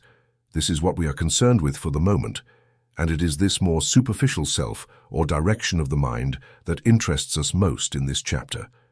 A fact remains true for all personalities, no matter how great the difference between them. All are conscious beings. On one side come the impressions of the world of matter. On the other side, thoughts and influences from the sphere of the mind. Both meet in consciousness and form the world of mental life, or our interpretation of the great organized whole of which we are a part. In the center exists the human being, looking towards the whole. What he sees is apparently material. Looking toward the other side, everything seems to be mind. When he seeks his unity, he only finds it in the conscious self that underlies both, and that thus makes all his life mental and can only be explained in reference to the unique self. But our mental life is not limited only to perceptions, emotions, and other conscious ideas. There exists a more subtle form of thought influence than any we have considered so far. The rapid development of hypnosis has revealed a phase of this influence that sheds much light on the nature of the mind. The mind is even more susceptible to the power of suggestion than to the power of opinion. Opinion itself often presents itself in the form of suggestion and carries with it a hypnotic influence. In fact, the influence, sometimes called magnetism, accompanies spoken or written words and is often more effective than a solid argument. Strong individuals exert their influence over the weak, and positive minds attract negative minds around them, which simply reflect the leader's thought. Autosuggestion also plays a powerful role in our mental life and is frequently used for health benefits. People influence each other through unconscious suggestions. People are led toward different fashions, whims, and influences through these silent suggestions. Nowadays, everyone has some strange experience to share illustrating the hidden influence, the unsuspected communications between minds, and the remarkable effect of thought in causing and curing diseases. Every sensitive person is also aware of the mental atmospheres surrounding people and places, just as the scent of a rose emanates and envelops. This is particularly noticeable in a church or a large cathedral, where over the years people have worshipped according to their own religion, leaving their influence behind. Every home, town, or city has its own peculiar mindset, whose analysis reveals the characteristics of the minds that produce it. A large university, for example, imbues an atmosphere of stimulation that provokes a marked change in thought, manners, and even the dress of new students, who are often especially susceptible to it. These atmospheres remain wherever humans have lived and thought. They are associated with the chairs in which people have spent time. They also relate to clothing, so sometimes a change of dress can alter one's mood. Books and letters are impregnated with these atmospheres, and sometimes reveal more about the personality of the sender than the person would wish. These atmospheres attract people and make them think in similar ways. In some people, there is an atmosphere that warns not to approach too closely, while in other cases there is an instant affinity and sympathy. Occasionally, one encounters people whose mere presence is a lasting stimulus and a source of inspiration. One seems to take away something more than just the memory of a memorable conversation. Some people forget their problems, relieve their aches and pains, and benefit greatly simply by talking to a kind friend. Some people attract attention or obedience by their mere presence and demand a surprising amount of service and homage from others. Character, then, is not only reflected in the face, manifested in conduct and language, but radiates like an atmosphere of thought. These atmospheres interact and leave their marks on others, revealing the nature, thoughts, and feelings of the personality that created them. This is the obvious reason why first impressions are often accurate, and why moods and depression can be transmitted from one mind to another. For some people with delicate sensitivity, it is sometimes unwise to engage frequently in social interactions, as they become enveloped in these atmospheres and find it difficult to free themselves from them. However, others seem to have the ability to radiate a part of themselves, making others happy without losing their own personality to contaminating influences. But mental communications are not limited by time or space. Sometimes one has the feeling that a friend is about to call or write just before it happens, and people from different parts of the world who are working along similar lines of thought often make the same invention or discovery simultaneously. The phenomena of thought transference are well documented and need not be proven here, although I have precise data from many experiences in my own life. The communication of thought has long been a common phenomenon. The evidence of a constant flow of mental influences transmitted from mind to mind is overwhelming, and the concrete details are less important than the underlying principle of its occurrence. Some still underestimate these experiences as mere coincidences or of little value. However, those who, like the author, have recorded the exact words, time, and place when the message arrived and then received a letter from a distant friend with the same details, know beyond a doubt that the experience was not simply a coincidence. The fact that such communications are common among those who are in tune with each other is proof of their occurrence. I recognize communications from our friends because we are familiar with their mental atmosphere. Other messages may arrive without making a conscious impression on us, as we do not know their origin. They are simple, impersonal thoughts that slip into consciousness almost as if they were our own, and we often learn that these supposed original thoughts are common in the intellectual life of our time and are in the air. While telepathic communications with a friend, like the sound of a familiar voice, hold some meaning for us and connect us to the friend's personality, it is not necessary for certain words to be transmitted and recorded to prove telepathy. The mere direction of thought toward another is enough to make itself known.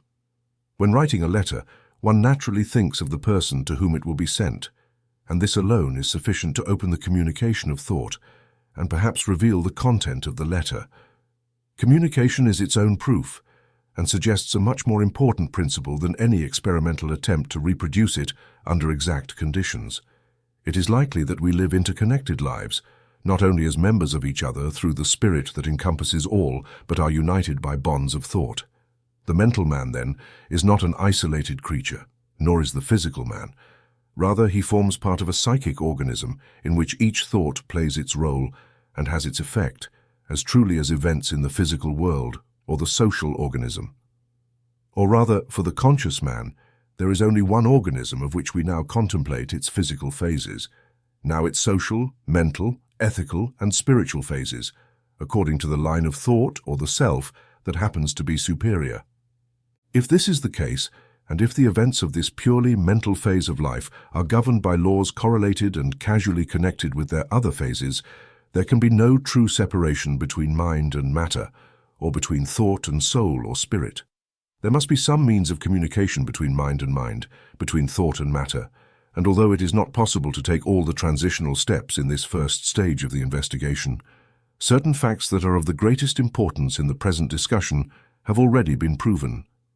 Many scholars of thought transfer and other facts of our mental life have found it necessary to postulate the existence of a subtle substance that, like the luminiferous ether, carries the vibrations of thought from mind to mind, just as the energy of the sun is carried to our earth. It is much more likely that communication takes place in this way than through the travel of the soul from one place to another. For although some people have the ability to discover and describe things from a distance, there are few reasons to believe that the soul ever leaves the body until the change called death occurs. Neither is it likely that the soul or spirit is projected at great distances. The wave of thought probably passes through this finer form of ether in the same way that sound waves are transmitted through air, establishing corresponding vibrations in the receiver's mind to those of the emitter. Sound, light, color, and motion on the surface of the water behave in the same way, and one naturally seeks the same law in the realm of thought in nature. It is energy, wave motion that is transmitted, not the object that originates it. Each sound generates an impression in the environment capable of provoking a corresponding vibration in the ears of everyone within a certain distance. Similarly, each thought is likely recorded in this subtle ether, and those who are open to it through sympathy or common interest become aware of it or unconsciously receive its influence. Minds of a similar type are capable of thinking together. The new thoughts of one stimulate those who are ready to respond, while thoughts that do not concern us pass unnoticed, like sound in a desolate place where there is no one to listen. Sympathy and receptivity are the main requirements for the conscious communication of thought. However, if there is an intermental substance, all minds must be open to it to some degree, and the most powerful influences may be received unconsciously. This ethereal substance in which our minds seem to be immersed probably has a molecular structure. However, it is clearly finer than electricity or the luminiferous ether and can penetrate the smallest spaces, just as denser gases penetrate the molecules of liquids and solids. It is clearly the subtlest form of matter and responds immediately to the slightest activity of thought. On one hand, it resembles thought itself, or thought that is transmitted and condensed in the same way that food condenses on a cold morning. On the other hand, it resembles matter in its more ethereal forms. Therefore, it could be called thought matter or spiritual matter, as it apparently acts as a link between spirit and matter and participates in both. In addition to being the general intermediary between mind and mind, there must be a personal mentality that shapes individual thought. This has already been partially described as a mental atmosphere, and it evidently emanates from the personality in the same way that heat radiates from the ground on a hot day.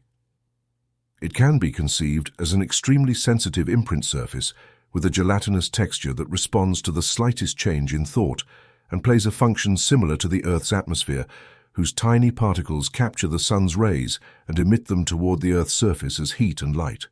This atmosphere is likely connected directly with thought on one side and with bodily changes on the other, as it evidently penetrates the most subtle parts of every part of the physical body. Therefore, its existence explains why thought can influence the body, causing and curing diseases, and provides a reason for the supremacy of the mind. In recent literature, it is described as a manifestation of the subliminal or subjective self. It is likely that it is in this surrounding atmosphere or manifestation where faces, shapes, and other figures are experienced, as well as a wide range of known phenomena such as hallucinations. Whatever the nature of this ethereal substance, it is clear that it shapes thought.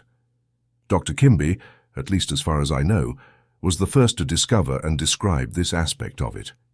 He called it spiritual matter, as it possesses characteristic qualities of both matter and spirit.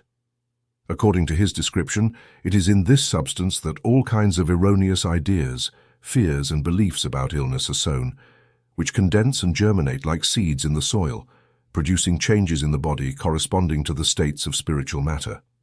Therefore, he distinguished between the mind that can be changed by thought and the mind that cannot change, which he called wisdom.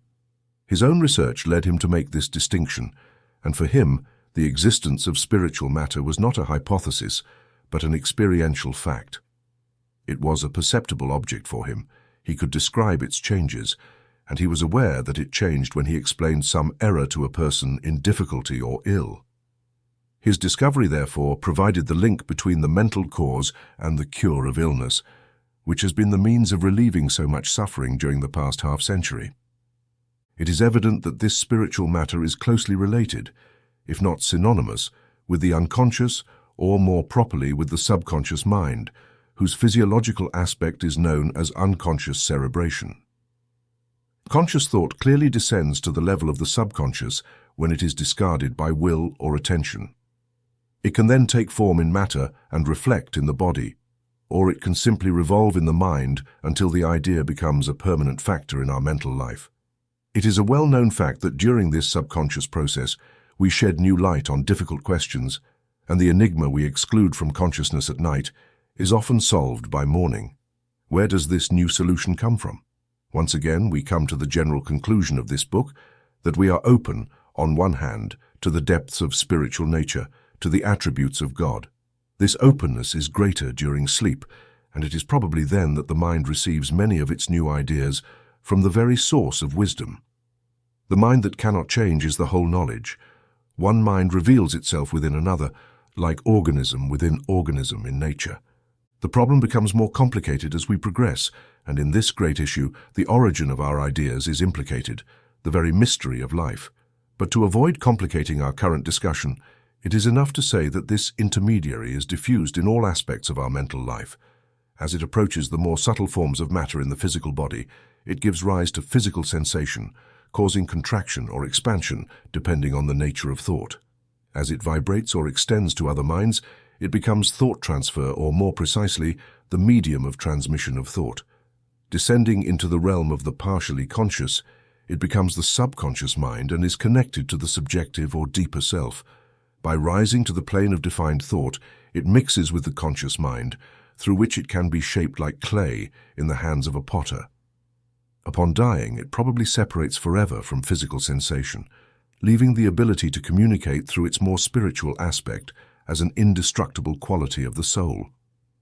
Now that we have made the transition from matter to mind in the best possible way, given our limitations of knowledge, it becomes clear that thought influencing matter is of much more importance than the process itself.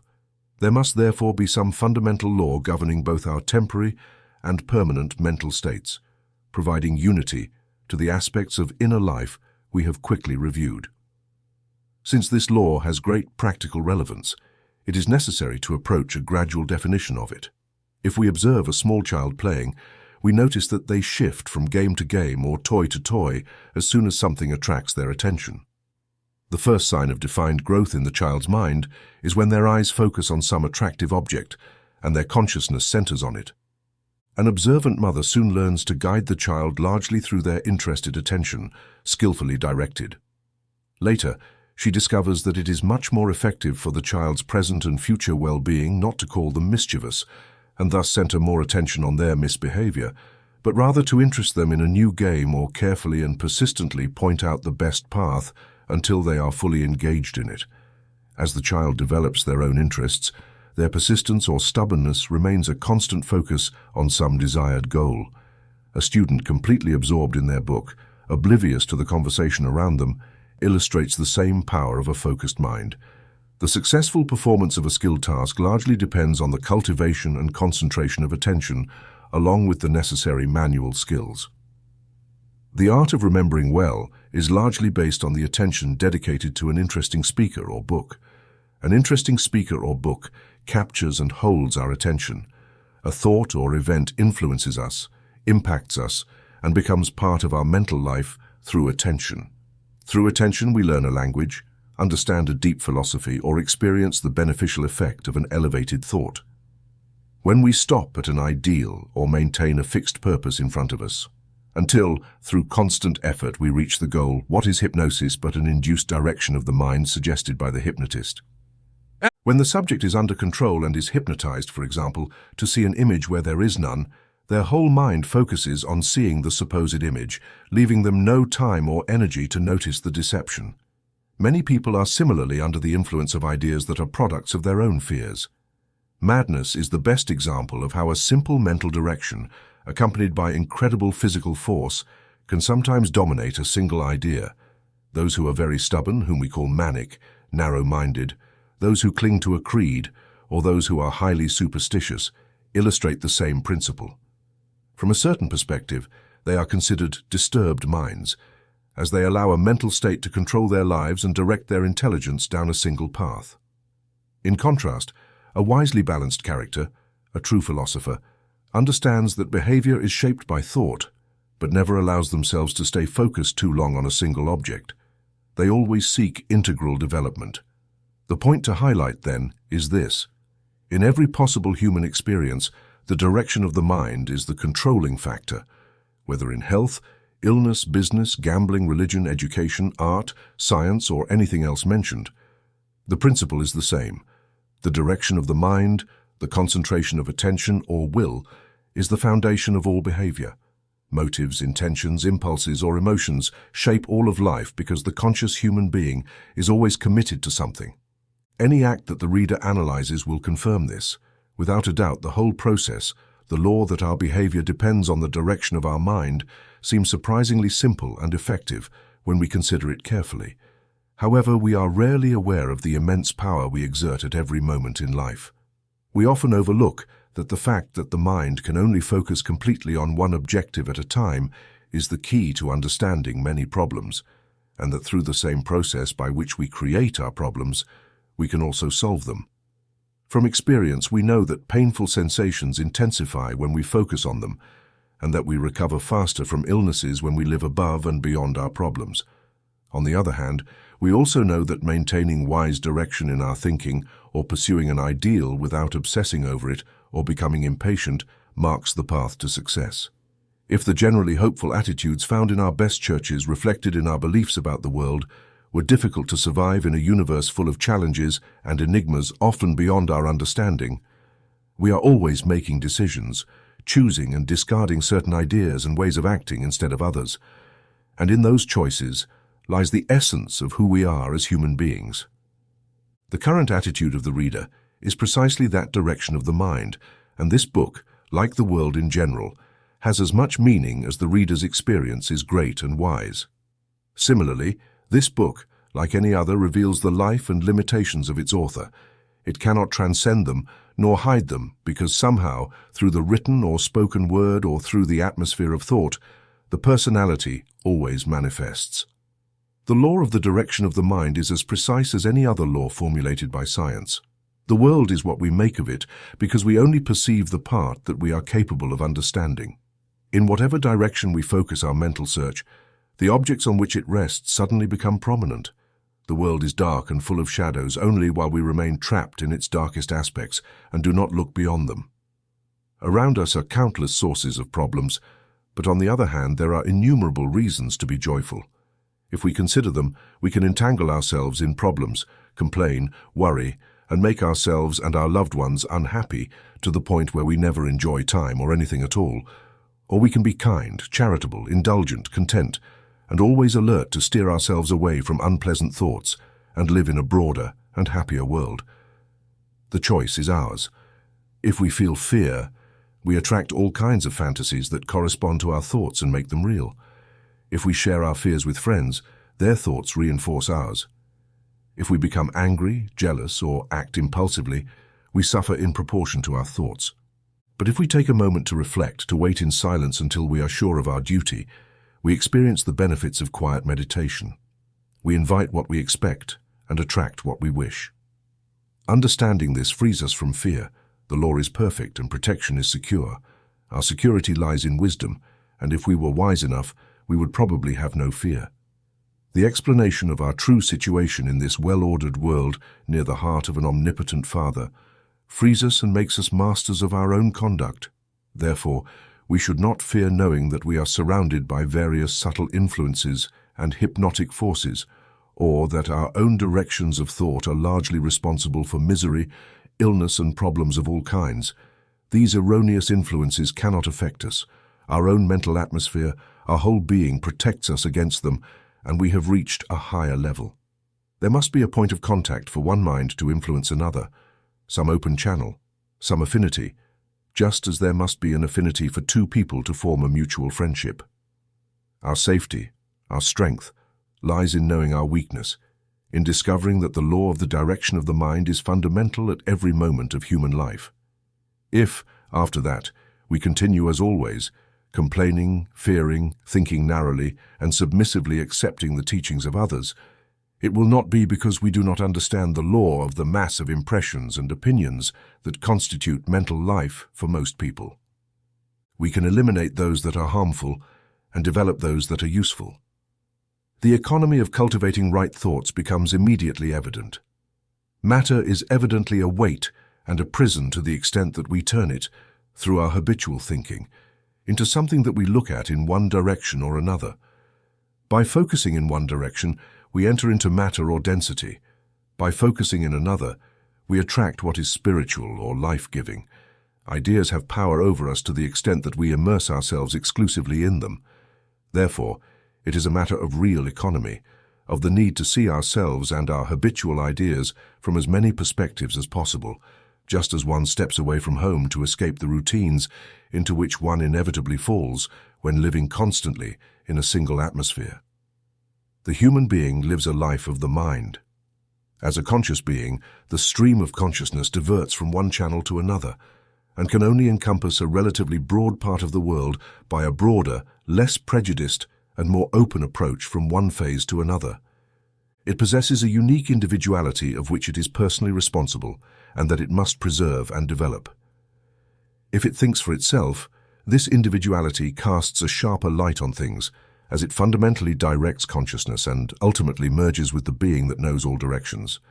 Next in importance is daily experience, influenced by education, beliefs, inherited tendencies, and everything that directs us toward a specific path. After these fixed directions of the mind come transient influences, mental images, fears, atmospheres, perplexities, and problems that affect the superficial thinking but tend to penetrate deeper into the being and become ingrained habits through subconscious mental activity. The law is the same everywhere. The conscious mind, supported by the whole personality, controls everything for a time, as the mind can only focus completely on one object at a time. Its application to everyday life is immediately evident. However, it is important to remember that the ultimate or fundamental direction of the mind and the states of consciousness caused by the external world are not of our own making. They are based on a unique reality. We cannot fully build a world from within. Science seeks to eliminate all illusions so that we can see the world more closely to how it truly is. Our world is not just an ephemeral show. We cannot change it with a simple act of will or whim. It only changes within certain limits. Our experience of the world follows a natural and fixed order. It is a system, both in subjective and objective aspects, and it is a process of growth. The human being is an evolving being. They are not yet complete, and the law governing their development is evolution. This evolution can be hindered in many different ways, and much depends on the attitude towards it, as we will see in the next chapter. But they can only change the world as it is presented to them, not as it truly exists. Collaborating with evolution is their greatest lesson, learning to adapt to the organism of which they are part. Their great task and the law of aspiration that guides all evolution is the direction of the mind, which is essential for them. Their madness and fears will weaken if denied the attention that feeds them. The source of the mental organism in which they are a factor is as truly the immanent life as the external order of nature. It has a certain tendency that they can follow if they wish, and if they follow it consciously and thoughtfully, their thinking will constantly lead them back to the great originator, in whom the worlds of nature and our mental life merge into one. Chapter 5. The Meaning of Suffering. From the beginning of our investigation into the origin and nature of things, it has been evident that we are considering a system, an organized whole. Events in this system continuously advance with a certain rhythm. Everything is connected to something else. Cause leads to cause, and each fact suggests some connection with an infinite whole. In fact, it is difficult to imagine how a universe could exist unless its substances and forces were somehow unified in a final and orderly whole that includes them all. A chaotic, malevolent, and therefore self-destructive universe is clearly impossible. A universe must be good.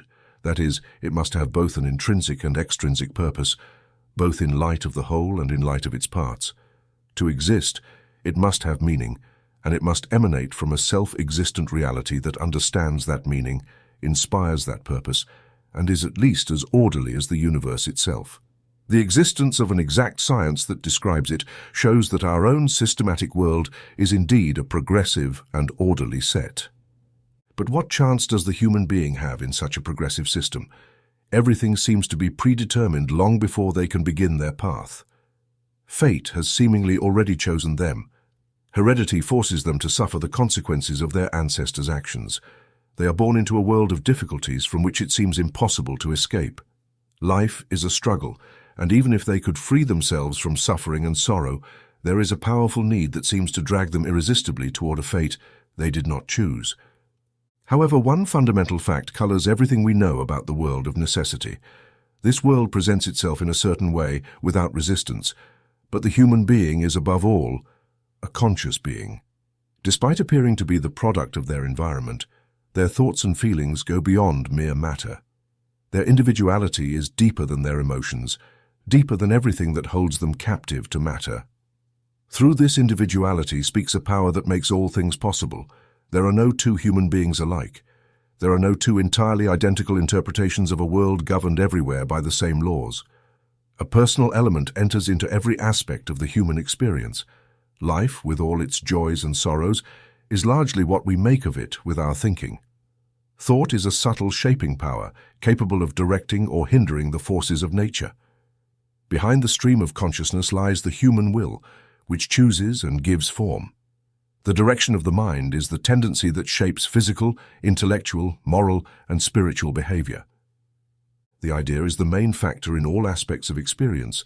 These two facts, that infinite power is trying to make something of us through our individuality, and that everything, whether happiness, suffering, health, or illness, depends on our attitude towards that power, explain the very mysteries of suffering and evil, or at least as far as our limited knowledge can shed light on them.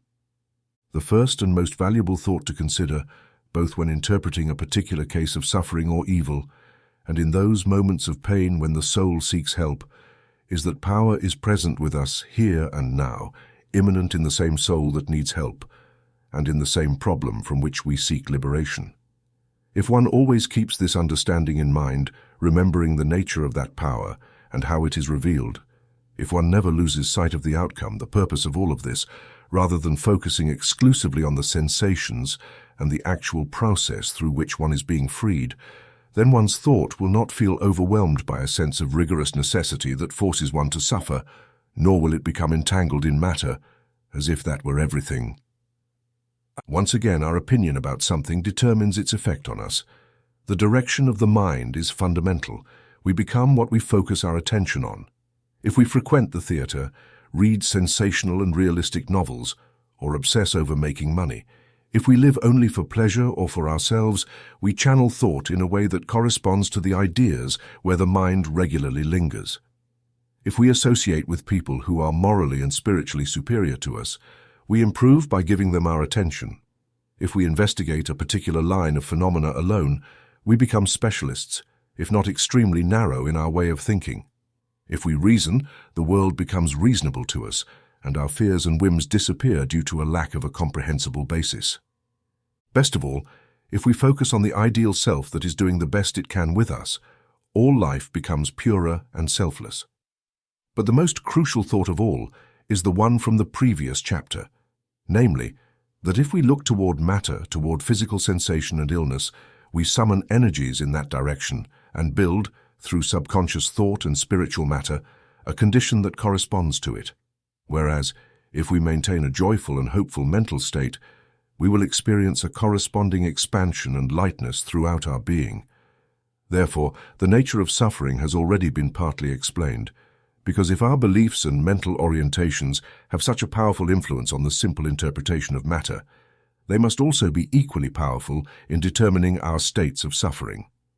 Recent literature has come to assert that all disease is mental, a mere error of the mind. However, it is evident from the previous discussion that the direction of the mind is not everything. It is the controlling factor, but sometimes it controls itself. People do not consciously think they are sick or simply believe they have a certain illness. The subconscious mind, into which we pour and make our own the ideas and impressions that reach us, is a much more powerful factor in our experience than mere conscious thought. The influence of our habitual opinions and beliefs, our fears, and traditional theories about disease is so subtle and so closely connected to all aspects of life that we are almost completely unaware of its power over us. We do not see how our mental states can translate into bodily conditions, and as a result, we do not include these subtle effects in our interpretations of illness until we learn that the direction of the mind carries with it the entire energy of the being, because it takes form in spiritual matter. Human experience is surely what we make of it through our thinking, but within that word thinking is implied the entire individuality and being of the person. Our research has taught us little and has not shown us conclusively that experience is a synthesis of objective and subjective elements, which is even present in the simple experience of physical sensation, not only the substantial base on which the materialist struggles, but also by thought, the conscious self that makes our life primarily mental. If the reader keeps in mind this dual aspect of experience, they will not misinterpret this chapter. It is clear then that suffering is a state of the whole individual. Anyone who has paid close attention to the subject of illness from this broader point of view must be convinced of this. In fact, from this perspective, it matters little what the physical disease is called, since the nature and intensity of the illness depend on the patient's disposition.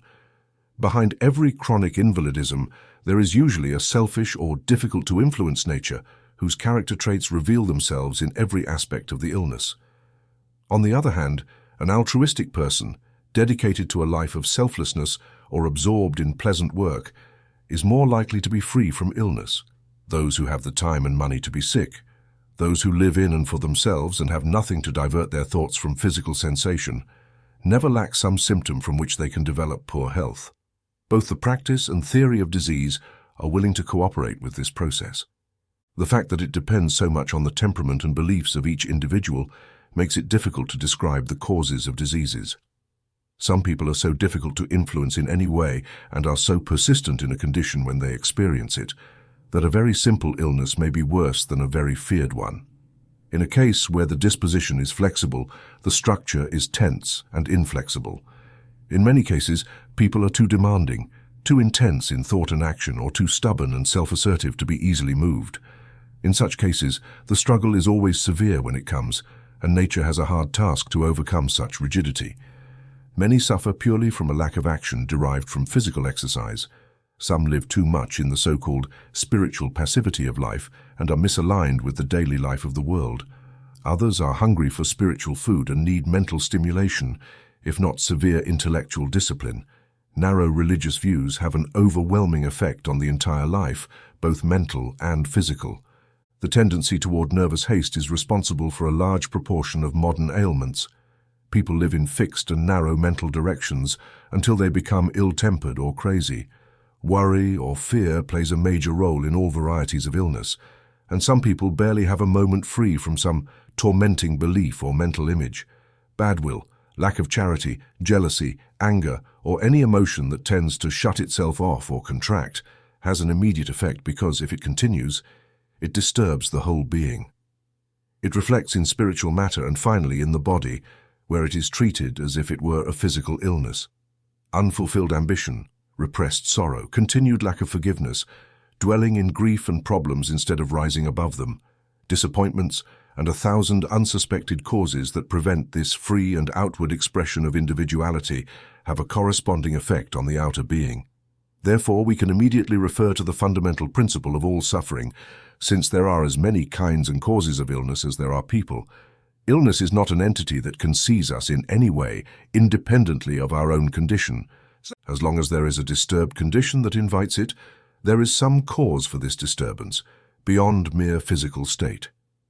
Just as the influences of thought affect us through some sympathetic channel, or do not affect us at all, let us define illness as a maladaptation to the forces acting upon us, and see if this definition holds true in all cases of suffering. If so, we will find that the path to health is a wise adjustment to the real conditions of life. We will eliminate illness not by fighting against it, not by studying its causes, nor by curing its physical effects, but by seeing the wisdom of the better way when we learn that it is a matter of economy. Never rehearsing the symptoms of disease, never getting angry, never harboring ill will, vengeful or relentless thoughts, never becoming enemies, but always being kind, friendly, gentle, and hopeful. We will not need to be told how we cause our own diseases, nor will we need to say, I will no longer think about these wrong thoughts because they will die on their own. It is widely recognized that there is a natural healing power present in the body. This power is common to all or almost all forms of organized life, and by observing higher animals, we have learned how completely and quickly it can heal under favorable conditions. Many people have learned to step aside and stay calm, just like animals, giving nature a chance to heal its ills. No one has discovered limits to this power, and some are firmly convinced of its ability to cure nearly all possible diseases. It can even mend bones. If someone suffers from a wound or a splinter in their finger, the body immediately begins to work, following certain laws. Inflammation occurs around the damaged area, and pressure builds outward, trying to expel any foreign object from the body. We all know that the healing process is affected by the way we treat it, and it becomes evident when we study the matter more closely that our beliefs and fears strongly affect this natural process. The process is simple and quite well understood regarding a simple wound. We trust it and know how to adjust. But what happens when the body's balance has been altered in another way, and vital functions have been obstructed? Do we patiently wait for nature to heal us as we would when we suffer an accident? No. Most of the time we confuse its cause, calling it disease, which we believe we have acquired. We misinterpret our sensations and resist the very power that tries in vain to heal us. This resistance, exacerbated by the insistence on sensation and careful observation of symptoms, increases the intensity of suffering until the problem becomes more evident, if not chronic or organic.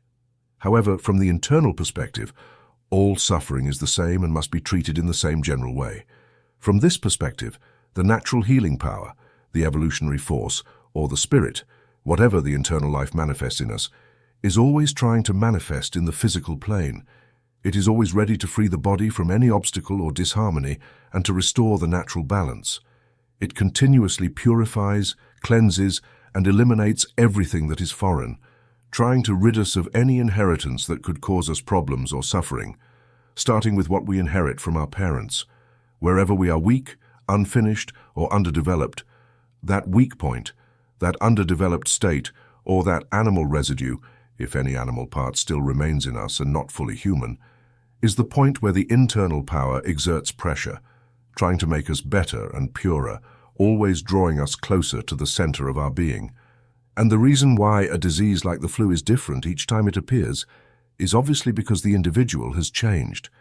If we expose ourselves to the cold, to a contagious atmosphere of disease, or to depression or any other influence, the power is still there to protect and heal us. In all natural functions, the power is with us, fully capable of ensuring its activity without problems or pain. It operates through instinct and impulse for our well-being on a higher level, influencing our character, urging us to be altruistic, to understand the law of growth and to obey it. On the spiritual plane, it is always willing to guide and inspire us, although it may not seem as insistent here since it depends a lot on our receptivity and desire to learn. In all these planes, the power urges us from within, trying to expand from a center, just like a rosebud opens or a seed develops when its internal life accelerates. It is the power of God, benevolent, good, and evolutionary, requiring our trusting cooperation and serenity. We do not need to go anywhere or think of ourselves elsewhere to find it, because it is with us at every moment of experience. But generally, it is ignored and resisted. So if we ask ourselves why passion is so persistent, why evil has so much power, why illness is so real and powerful, there can only be one answer. The reality lies in the power that is active within us. Suffering, evil, and disease lie in our lack of adaptation to it, in our ignorance of its nature and its purpose in us. There is something in us that we must overcome, some obstacle or disharmony. The restorative power is trying to free us from it, and when it comes into contact with it, friction occurs. The agitation of the particles that we know as pain arises. We resist this sensation without understanding it, and it becomes painful to the extent that we resist it. It intensifies with every effort to endure it, free ourselves from it, or cure it. And sympathetic sensations develop in different parts of the body, each with a different name that would be difficult to describe in this book. It all depends on the interpretation we give to the sensation from the beginning, as thought shapes the entire process and can help or hinder it.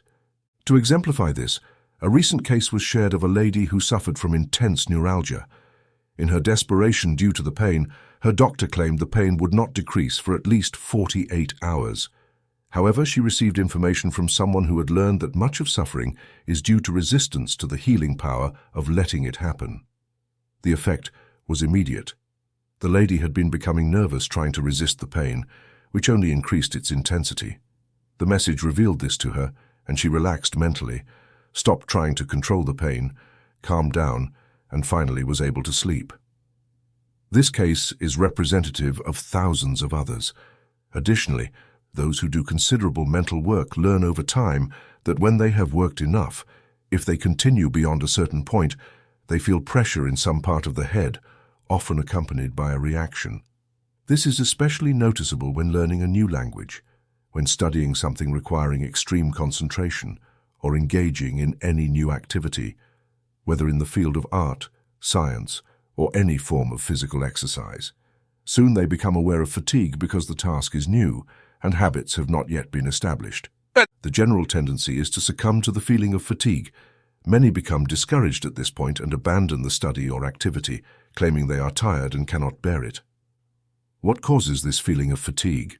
Obviously, it is because energy is being directed toward a new direction. New thoughts are clearing up and coming into contact with undeveloped aspects of the being, both physical and mental. When resistance is encountered, some type of friction naturally arises. However, this friction does not mean that one cannot continue studying or exercising.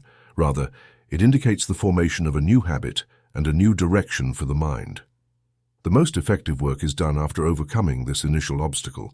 Patience is needed to allow the agitation to subside, letting the new power gradually establish itself and become one's own. Nature is suggesting that one be less intense for the moment and gradually expand the limits of their activity. It is a mistake to surrender to the feeling of tiredness and pain.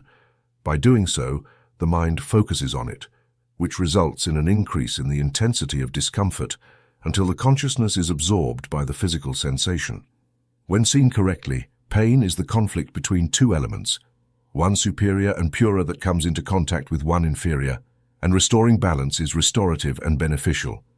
It is the most beneficial arrangement of nature and the best evidence of the constant devotion and presence of an internal, restorative power in every aspect of life.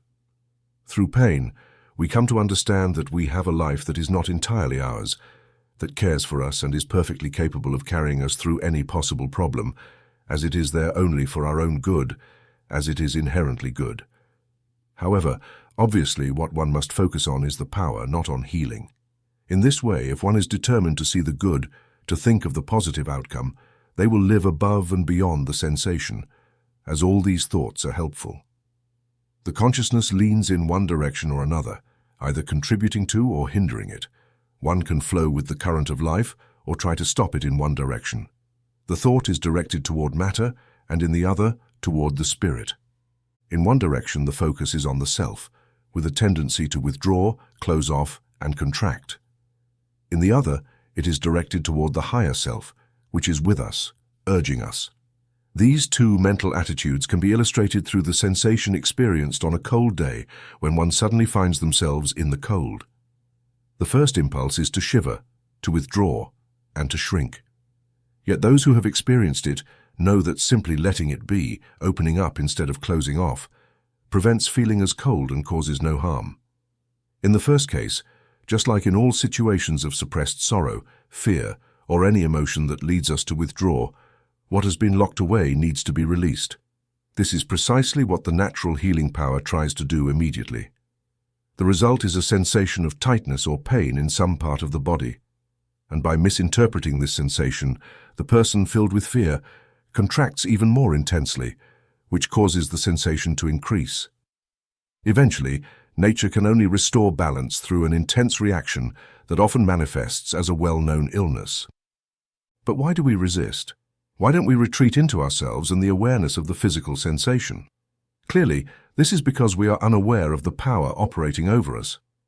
We have been taught to believe that illness is a physical entity, incorporating erroneous thoughts or adapting external opinions about our feelings.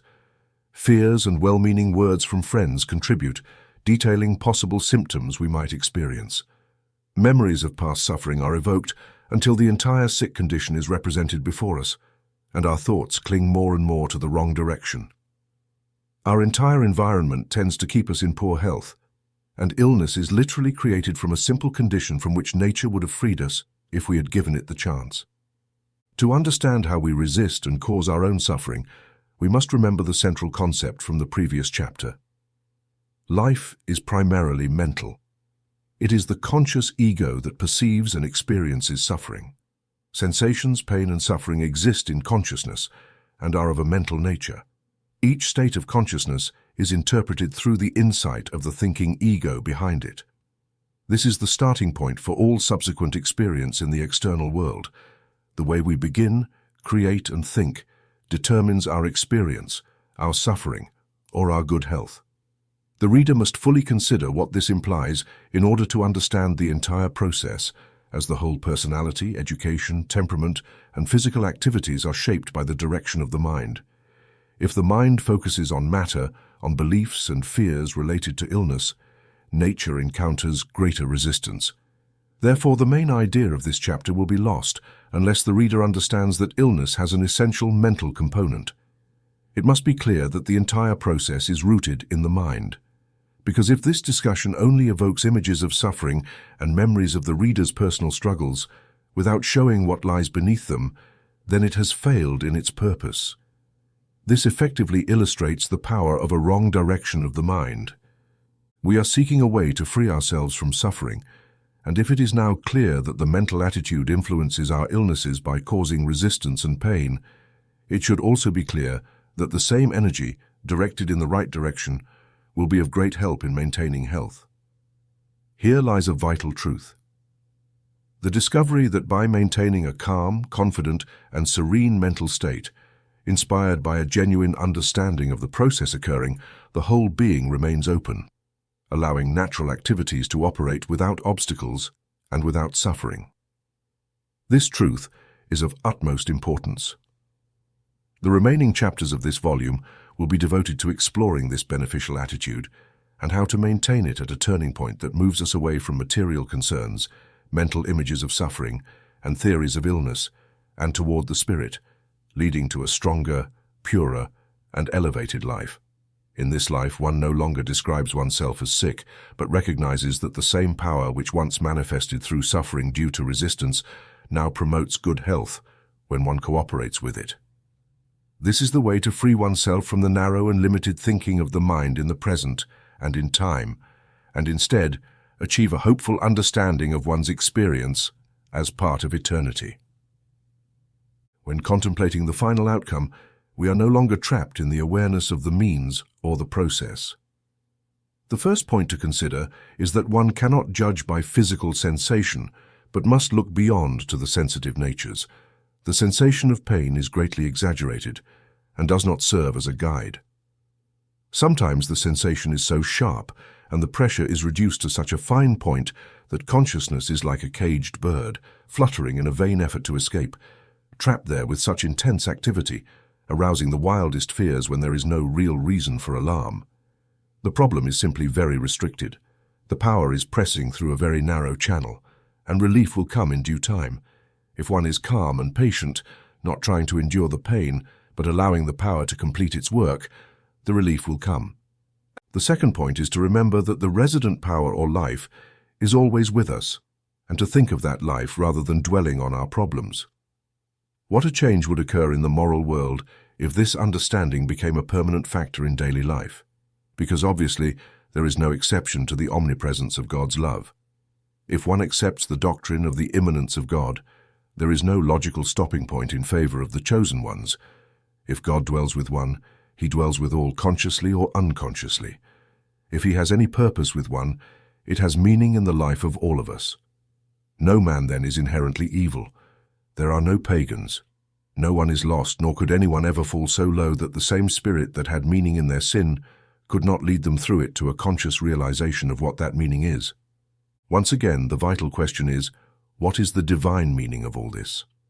For if a person or an act has meaning, that person or act is neither totally evil nor can be. To say that any act of evil occurs despite the divine power is to strip that power of the very infinitude and wisdom by which both God and the universe exist. When emotions are touched, the struggle tends to be very intense, and it is more likely that the inborn life moving over man will be misinterpreted, where he is weak and undeveloped. Through instinct, passion, and impulse, unrest is produced, which in turn makes him rush now into this, now into that, and perhaps commit a crime even before realizing what he is doing. The same tendencies and instincts that would guide him in his development, if he understood them, are misdirected. An impulse blesses or curses according to the opinion one has of it. Man never conquers himself by self-oppression nor by indulgence, but by adjusting to the forces of his own being. The sense of much of our suffering and moral wrong is, then, to teach us the proper use of our powers. Moral misery and degradation will probably continue until the lesson is learned. All cases of illness, misery, and wrong require a better understanding of oneself. If there is a general meaning that applies to all of them, it is in one word: progress. The effort of the Spirit to bring us freedom. If we understood this, we would have greater sympathy and charity for all of mankind, and we would spare ourselves much suffering due to the sins and crimes of others. We would seek the meaning, the spirit behind all wrong actions and all degraded lives. The great question then, in all aspects of suffering and evil, whether in personal experience, in history, in the animal world, or in present-day human society, is this: what does God do with us? What is the ideal toward which life inherent in us moves? All secondary questions reduce to this, because everything shows that the universe is a system, an organism, an arrangement of kindred means for the benefit and development of the whole, inspired by a great purpose and coming from a spirit that placed all wisdom in the great plan of the world. We do not create the world order. We cannot change it. If our life within it is filled with misery, it is up to us to discover how we create that misery, how we rebel, how we resist, and what the order means to us and through our lives. If a nation is divided by internal problems, by wars and disputes between conflicting parties, it is evident that it has not yet learned the great lesson of human brotherhood, and its problems must continue in one way or another, until the meaning of the evolutionary energy is discovered, and what it is trying to reveal through these very conflicts. Our own nation, which defends freedom, progress, and industry, has already made a great advance toward this great brotherhood compared to its more belligerent neighbors and competitors. Without a doubt, it will also be the first nation to resolve the conflict between the rich and the poor. In this regard, it has progressed faster than other nations. It is learning one of the great lessons of evolution, and the poor must suffer until both classes learn their respective and fraternal relationships with one another, their mutual need and their common goal. Dispute and controversy will continue in the same way between science and religion, between the great religions and the various factions into which many religions are divided, until people understand that all truth is unique and universal and does not depend on any book or any particular person. It is an inherent property of all, and it seeks to reveal itself through these very disputes, manifesting itself in every aspect of life. Theory and practice will also be at odds until it becomes clear that they are one entity. What an individual does reflects what they truly believe, regardless of the theories they defend. Impulse or instinct will guide humanity until time is taken to reflect and act intelligently, alongside rather than against the forces of their own being. The lack of reflection is the recurring mistake of people. Many crimes would be avoided if they stopped to consider the consequences, not only the suffering they would cause to others, but also their own severe punishment, the result solely of their own actions. As action and reaction are always equivalent, suffering therefore aims to stimulate thinking in people. Behind every experience there is a great aspiring power in motion that develops and perfects the world. It moves relentlessly and without lasting obstacles toward its goal. When the human being adapts to this power, they are freed from suffering. They move in harmony with it and know how to benefit from its influence. However, where they act in ignorance, they suffer. And it is clear that conflict will continue until they understand the law of growth. The human being has sometimes been described as a pleasure-seeking being, lazy and postponing thinking for themselves or trying to avoid responsibility until they understand that everything depends on the development of their individuality and their own thought. But the day will come when they begin to reflect and understand the meaning of everything in all realms, whether in the outer world, in history, in politics, or in religion. They will find two forces in constant confrontation. Upon examining their own nature, they observe the same: a higher self, rational, moral, and spiritual, that clashes with a lower, impulsive, and animalistic self. They recognize that they must obey one and set aside the other, or better yet, elevate the lower self to a higher plane. They understand that evil is a relative concept that depends on perspective, and behavior that may seem completely justifiable at one level of existence is condemned at a higher level, where different standards apply. It becomes evident that virtue or goodness can only be achieved through an experience full of contrasts and frictions, an experience that calls forth the best in us, true sympathy, love, and character. The meaning of their mysterious past is clarified. They see a rich compensation for all the suffering in the wisdom and character they have acquired, and ultimately, in this deep alignment of means to ends, they recognize the love of God and experience for themselves that love truly resides in the heart of the universe. The discovery that there is no escape from the law of cause and effect, neither mentally nor physically, represents a crucial point in human advancement, as many believe they can somehow bypass this law. Suffering is necessary to help us understand this law, to bring us to a specific point, and it will persist until we reach that point. Our current experience is shaped by our past actions. What we have lived is what has brought us to the point where we are today. Therefore, what we do and think today will have a great impact on our future experience, including tomorrow and the days to come. In the end, our destiny has not been completely decided by external forces.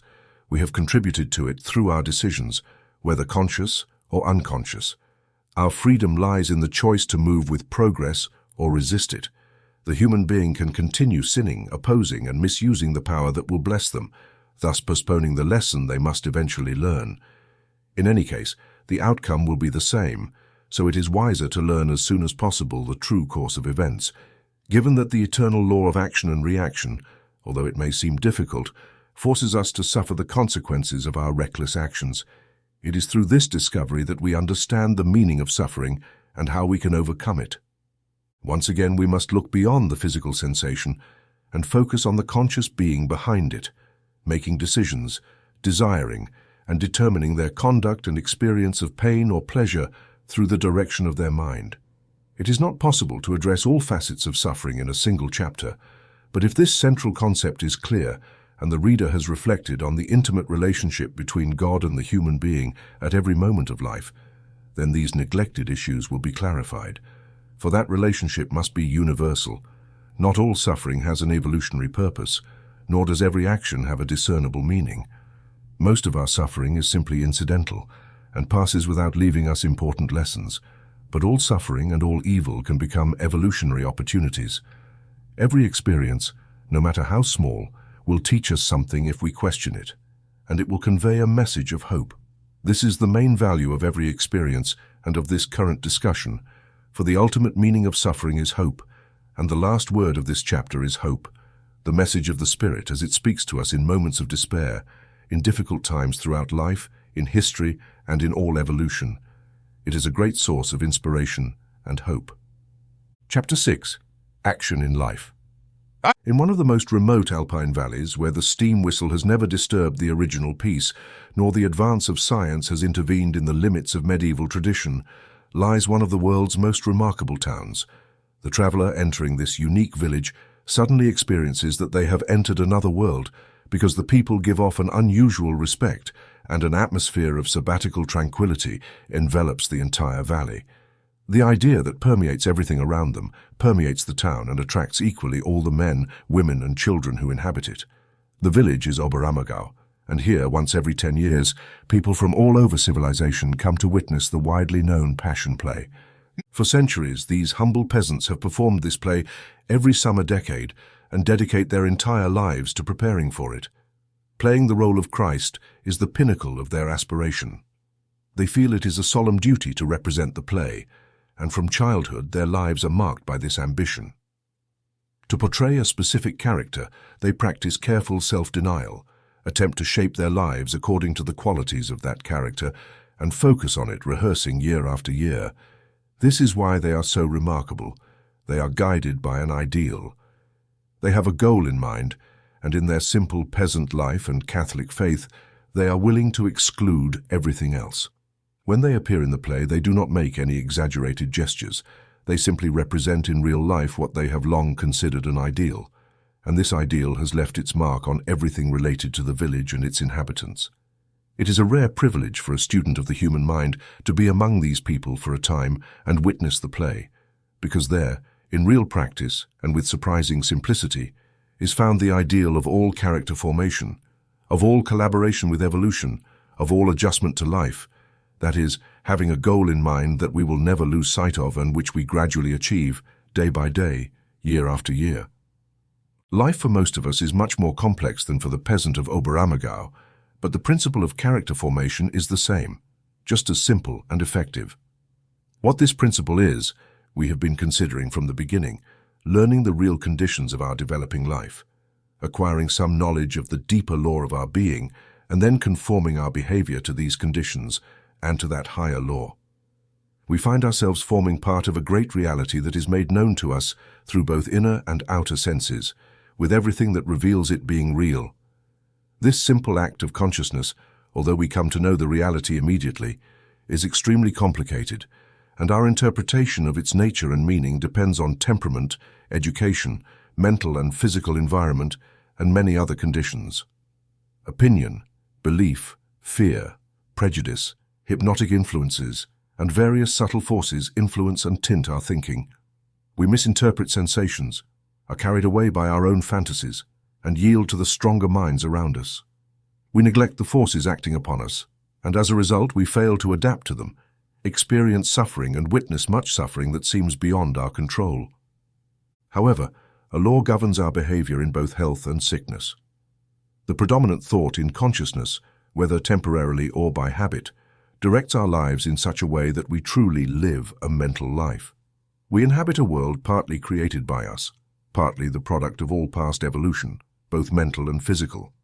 But it is a world that fortunately reveals a progressive order to which we can adapt, in collaboration with the spirit that sustains it and dwells in it.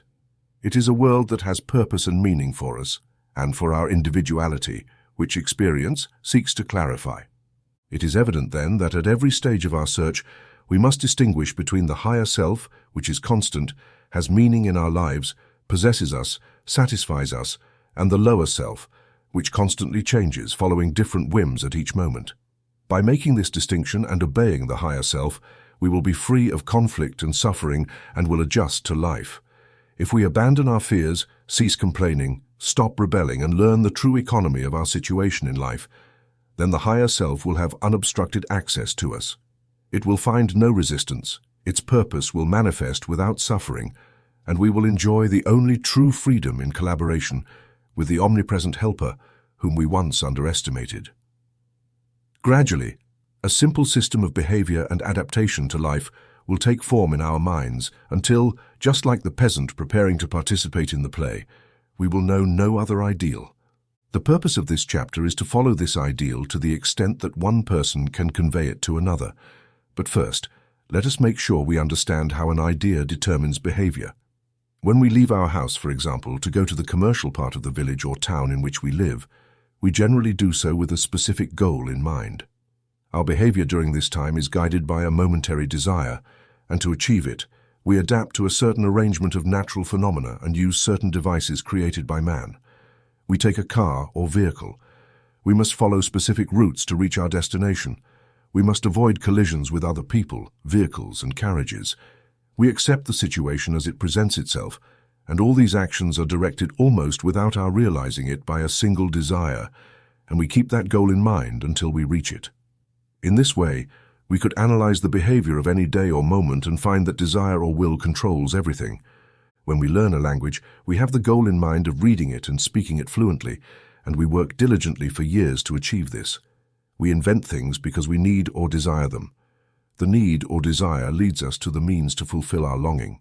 The artist has an ideal that they always seek to capture on canvas or in marble. Literature takes the form that our desires give it, modified by the degree of culture we have reached. We transform the character of our buildings, houses, institutions, philosophy, religion, and conceptions of the divine nature just as quickly as we change ourselves, and according to how our ideals and circumstances modify in response to these internal changes. We seek to understand better the nature, life, history, and everything around us, and then adjust in accordance with our best wisdom. In each wise adjustment, we are bound to follow the safe and gradual method of natural evolution. We seek changes in and through the same conditions of politics and society, instead of attempting to evolve them. All this seems quite simple and evident when we pay attention to it, but we follow this method, the easiest and most natural, When we try to transform our character and improve our health through mental means, we do not tend to say this will be this way, to exercise our will, to forget the higher self, to strive for ideals, to pretend what is not yet true, and that can only become true progressively. We wait to transform too quickly, to lose ourselves in thought far away in the clouds or in the distant future, rather than wisely adjusting to the eternal present. Is the will really so powerful that it can abolish time? What is willpower, and what is the nature of its power? When I raise my arm and move my hand, the various movements I must perform seem to be under the control of my will. However, I know very little about this seemingly simple process.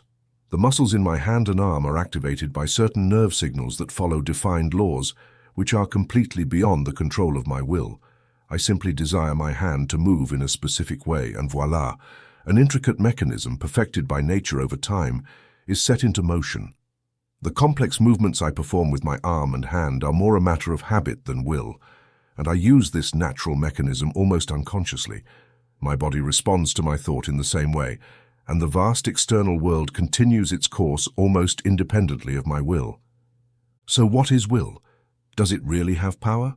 The new psychology, as described by Professor James, tells us that it is simply attention that determines action. A child stops playing and focuses all their activity in a new direction because their attention has been drawn elsewhere. We push our way through a crowd on a busy street because our mind is focused on a distant object. The hypnotist shapes the behavior of their subject when they manage to control their attention. Will is the direction of the mind toward a defined goal. It is the mental or conscious aspect of physical behavior, and as such it exerts great power. It is focused thought, channeling force in a specific direction. Will uses power, shapes it, and directs it. It paves the way for power. So to want is equivalent to being willing. A person with a strong will is someone who persistently holds a desired goal in their mind. Human power resides in desire, and divine or natural power resides in what is accomplished. Here lies an important distinction. When we long for something, we automatically adopt a searching attitude. We feel drawn to it, and we discard everything else in our effort to attain it. Everything else becomes secondary. Again and again we forget that will is a guiding power, and we act as if it is a force we must exercise. But my will alone is powerless to move my arm. I want to move it, and at the same time cooperate with the mechanism of nature and my well-established habits. If I kept saying, I will move it now, I will move it, it would seem motionless. By saying, I will do this, I will make things happen this way, we tend to fall into nervous tension, asserting our own power and egoism, as if human will were all-powerful. Pride and ignorance of the greater divine life accompany self-assertion and close the door to higher power. The spirit quietly retreats in the face of such assertion. The little flower blooming from the bud in the joyful sunlight rises and opens to the light and warmth. What is asked of us is openness, willingness, and receptivity. The thought placed in the mind by night that wakes us at a certain hour in the morning has its effect if we trust, not if we are anxious about not falling asleep. New ideas and new power rarely come to us as we examine our mental processes and try to capture and control inspiration as it arrives. But ideas and desires sown in the mind like seeds seem to have a wonderful power of growth and the possibility of fulfilling our desires. The wisely chosen ideal modifies our life through a barely discernible process when sown in such a way, with confidence and expectation. We simply know that, in a reflective moment, we saw our mistake and concluded that action was more appropriate, and then discarded the thought calmly and confidently. The process is wonderfully simple, if not exaggerated, like the child who digs in their garden every day to see if their seeds are growing. Some have mastered it enough that their nightly rest depends largely on their last thoughts, before losing consciousness in sleep, or they have learned to control the thoughts of an entire day by giving them wise direction in the morning.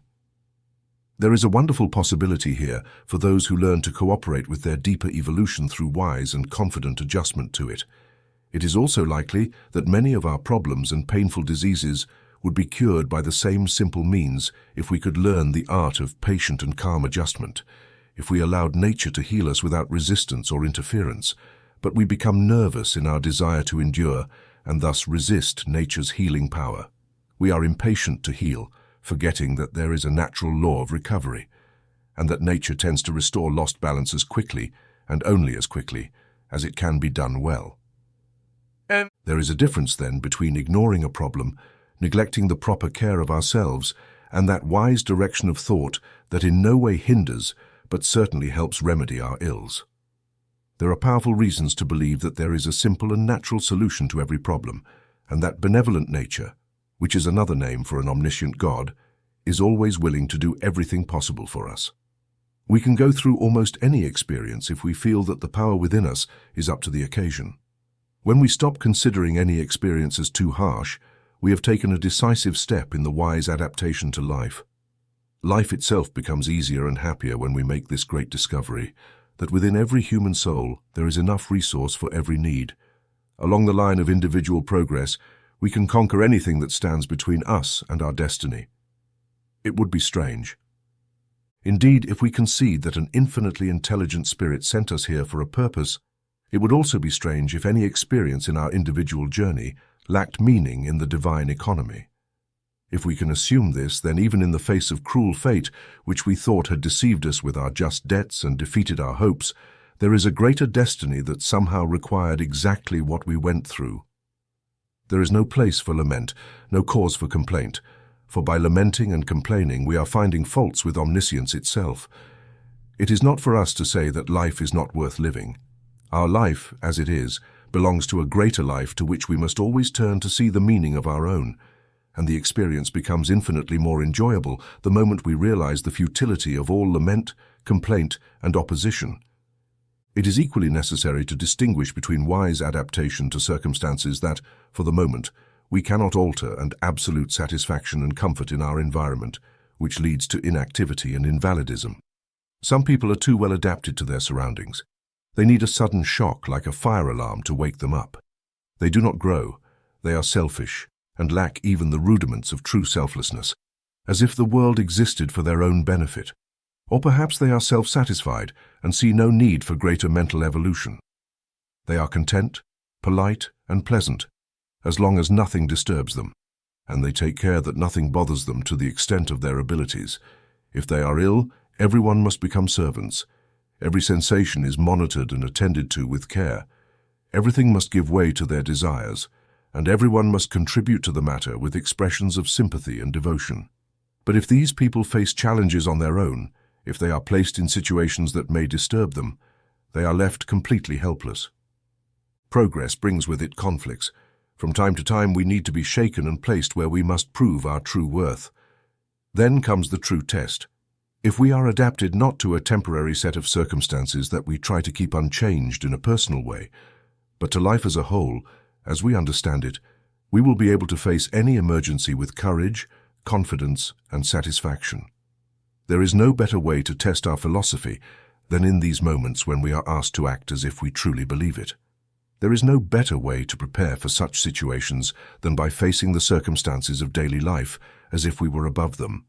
It is a matter of self-esteem, and it is also a source of joy both for us and for our friends. If we constantly seek the good wherever we go, and thus demonstrate our superiority to all that is contemptible and petty, we will soon have no time for complaints and discouragement. If we undertake this task with determination, we will discover new aspects of the character of our friends, new sources of joy in simple things, and new pleasures. Even in times that are usually the cause of complaints and useless laments, new beauties will be revealed in nature and in human life. We will gradually learn to see life through the eyes of an artist, searching for its poetry, its harmony, and its divine meaning. The traveler in foreign lands faces experiences with a mood as joyful as this. He knows that each day will bring challenges, and he is determined to face them with philosophy. And if possible, to find the humorous side of a foreign country, one devotes oneself to discovering everything curious and interesting. The spirits rise, enthusiasm is awakened, and one becomes aware of hundreds of small details, changes and beauties in the sky, the landscape, the streets, and the people that often go unnoticed at home. We take note of them to share with our friends. Imagination adds charm even to unpleasant experiences, and all our travels are engraved in memory with golden hues. These experiences should serve as a guide to seek the good in our usual surroundings. It is also beneficial, in cases of disagreement with friends, to maintain an open spirit and a broad perspective, remembering that we have more points of agreement than disagreement with them, that we all belong to the same infinite love, and we all seek to express the same great truth, though perhaps in different ways. It is better to be tolerant and have great compassion for people, rather than expecting them to be exactly like us. A person of every type is usually enough. Apparently, God needs us all. Those who have learned to think, especially those who understand the purpose of evolution, are usually aware of their own flaws and need encouragement. People do the best they can given their circumstances and their limited wisdom. If we know a better way, it will be evident if we practice it.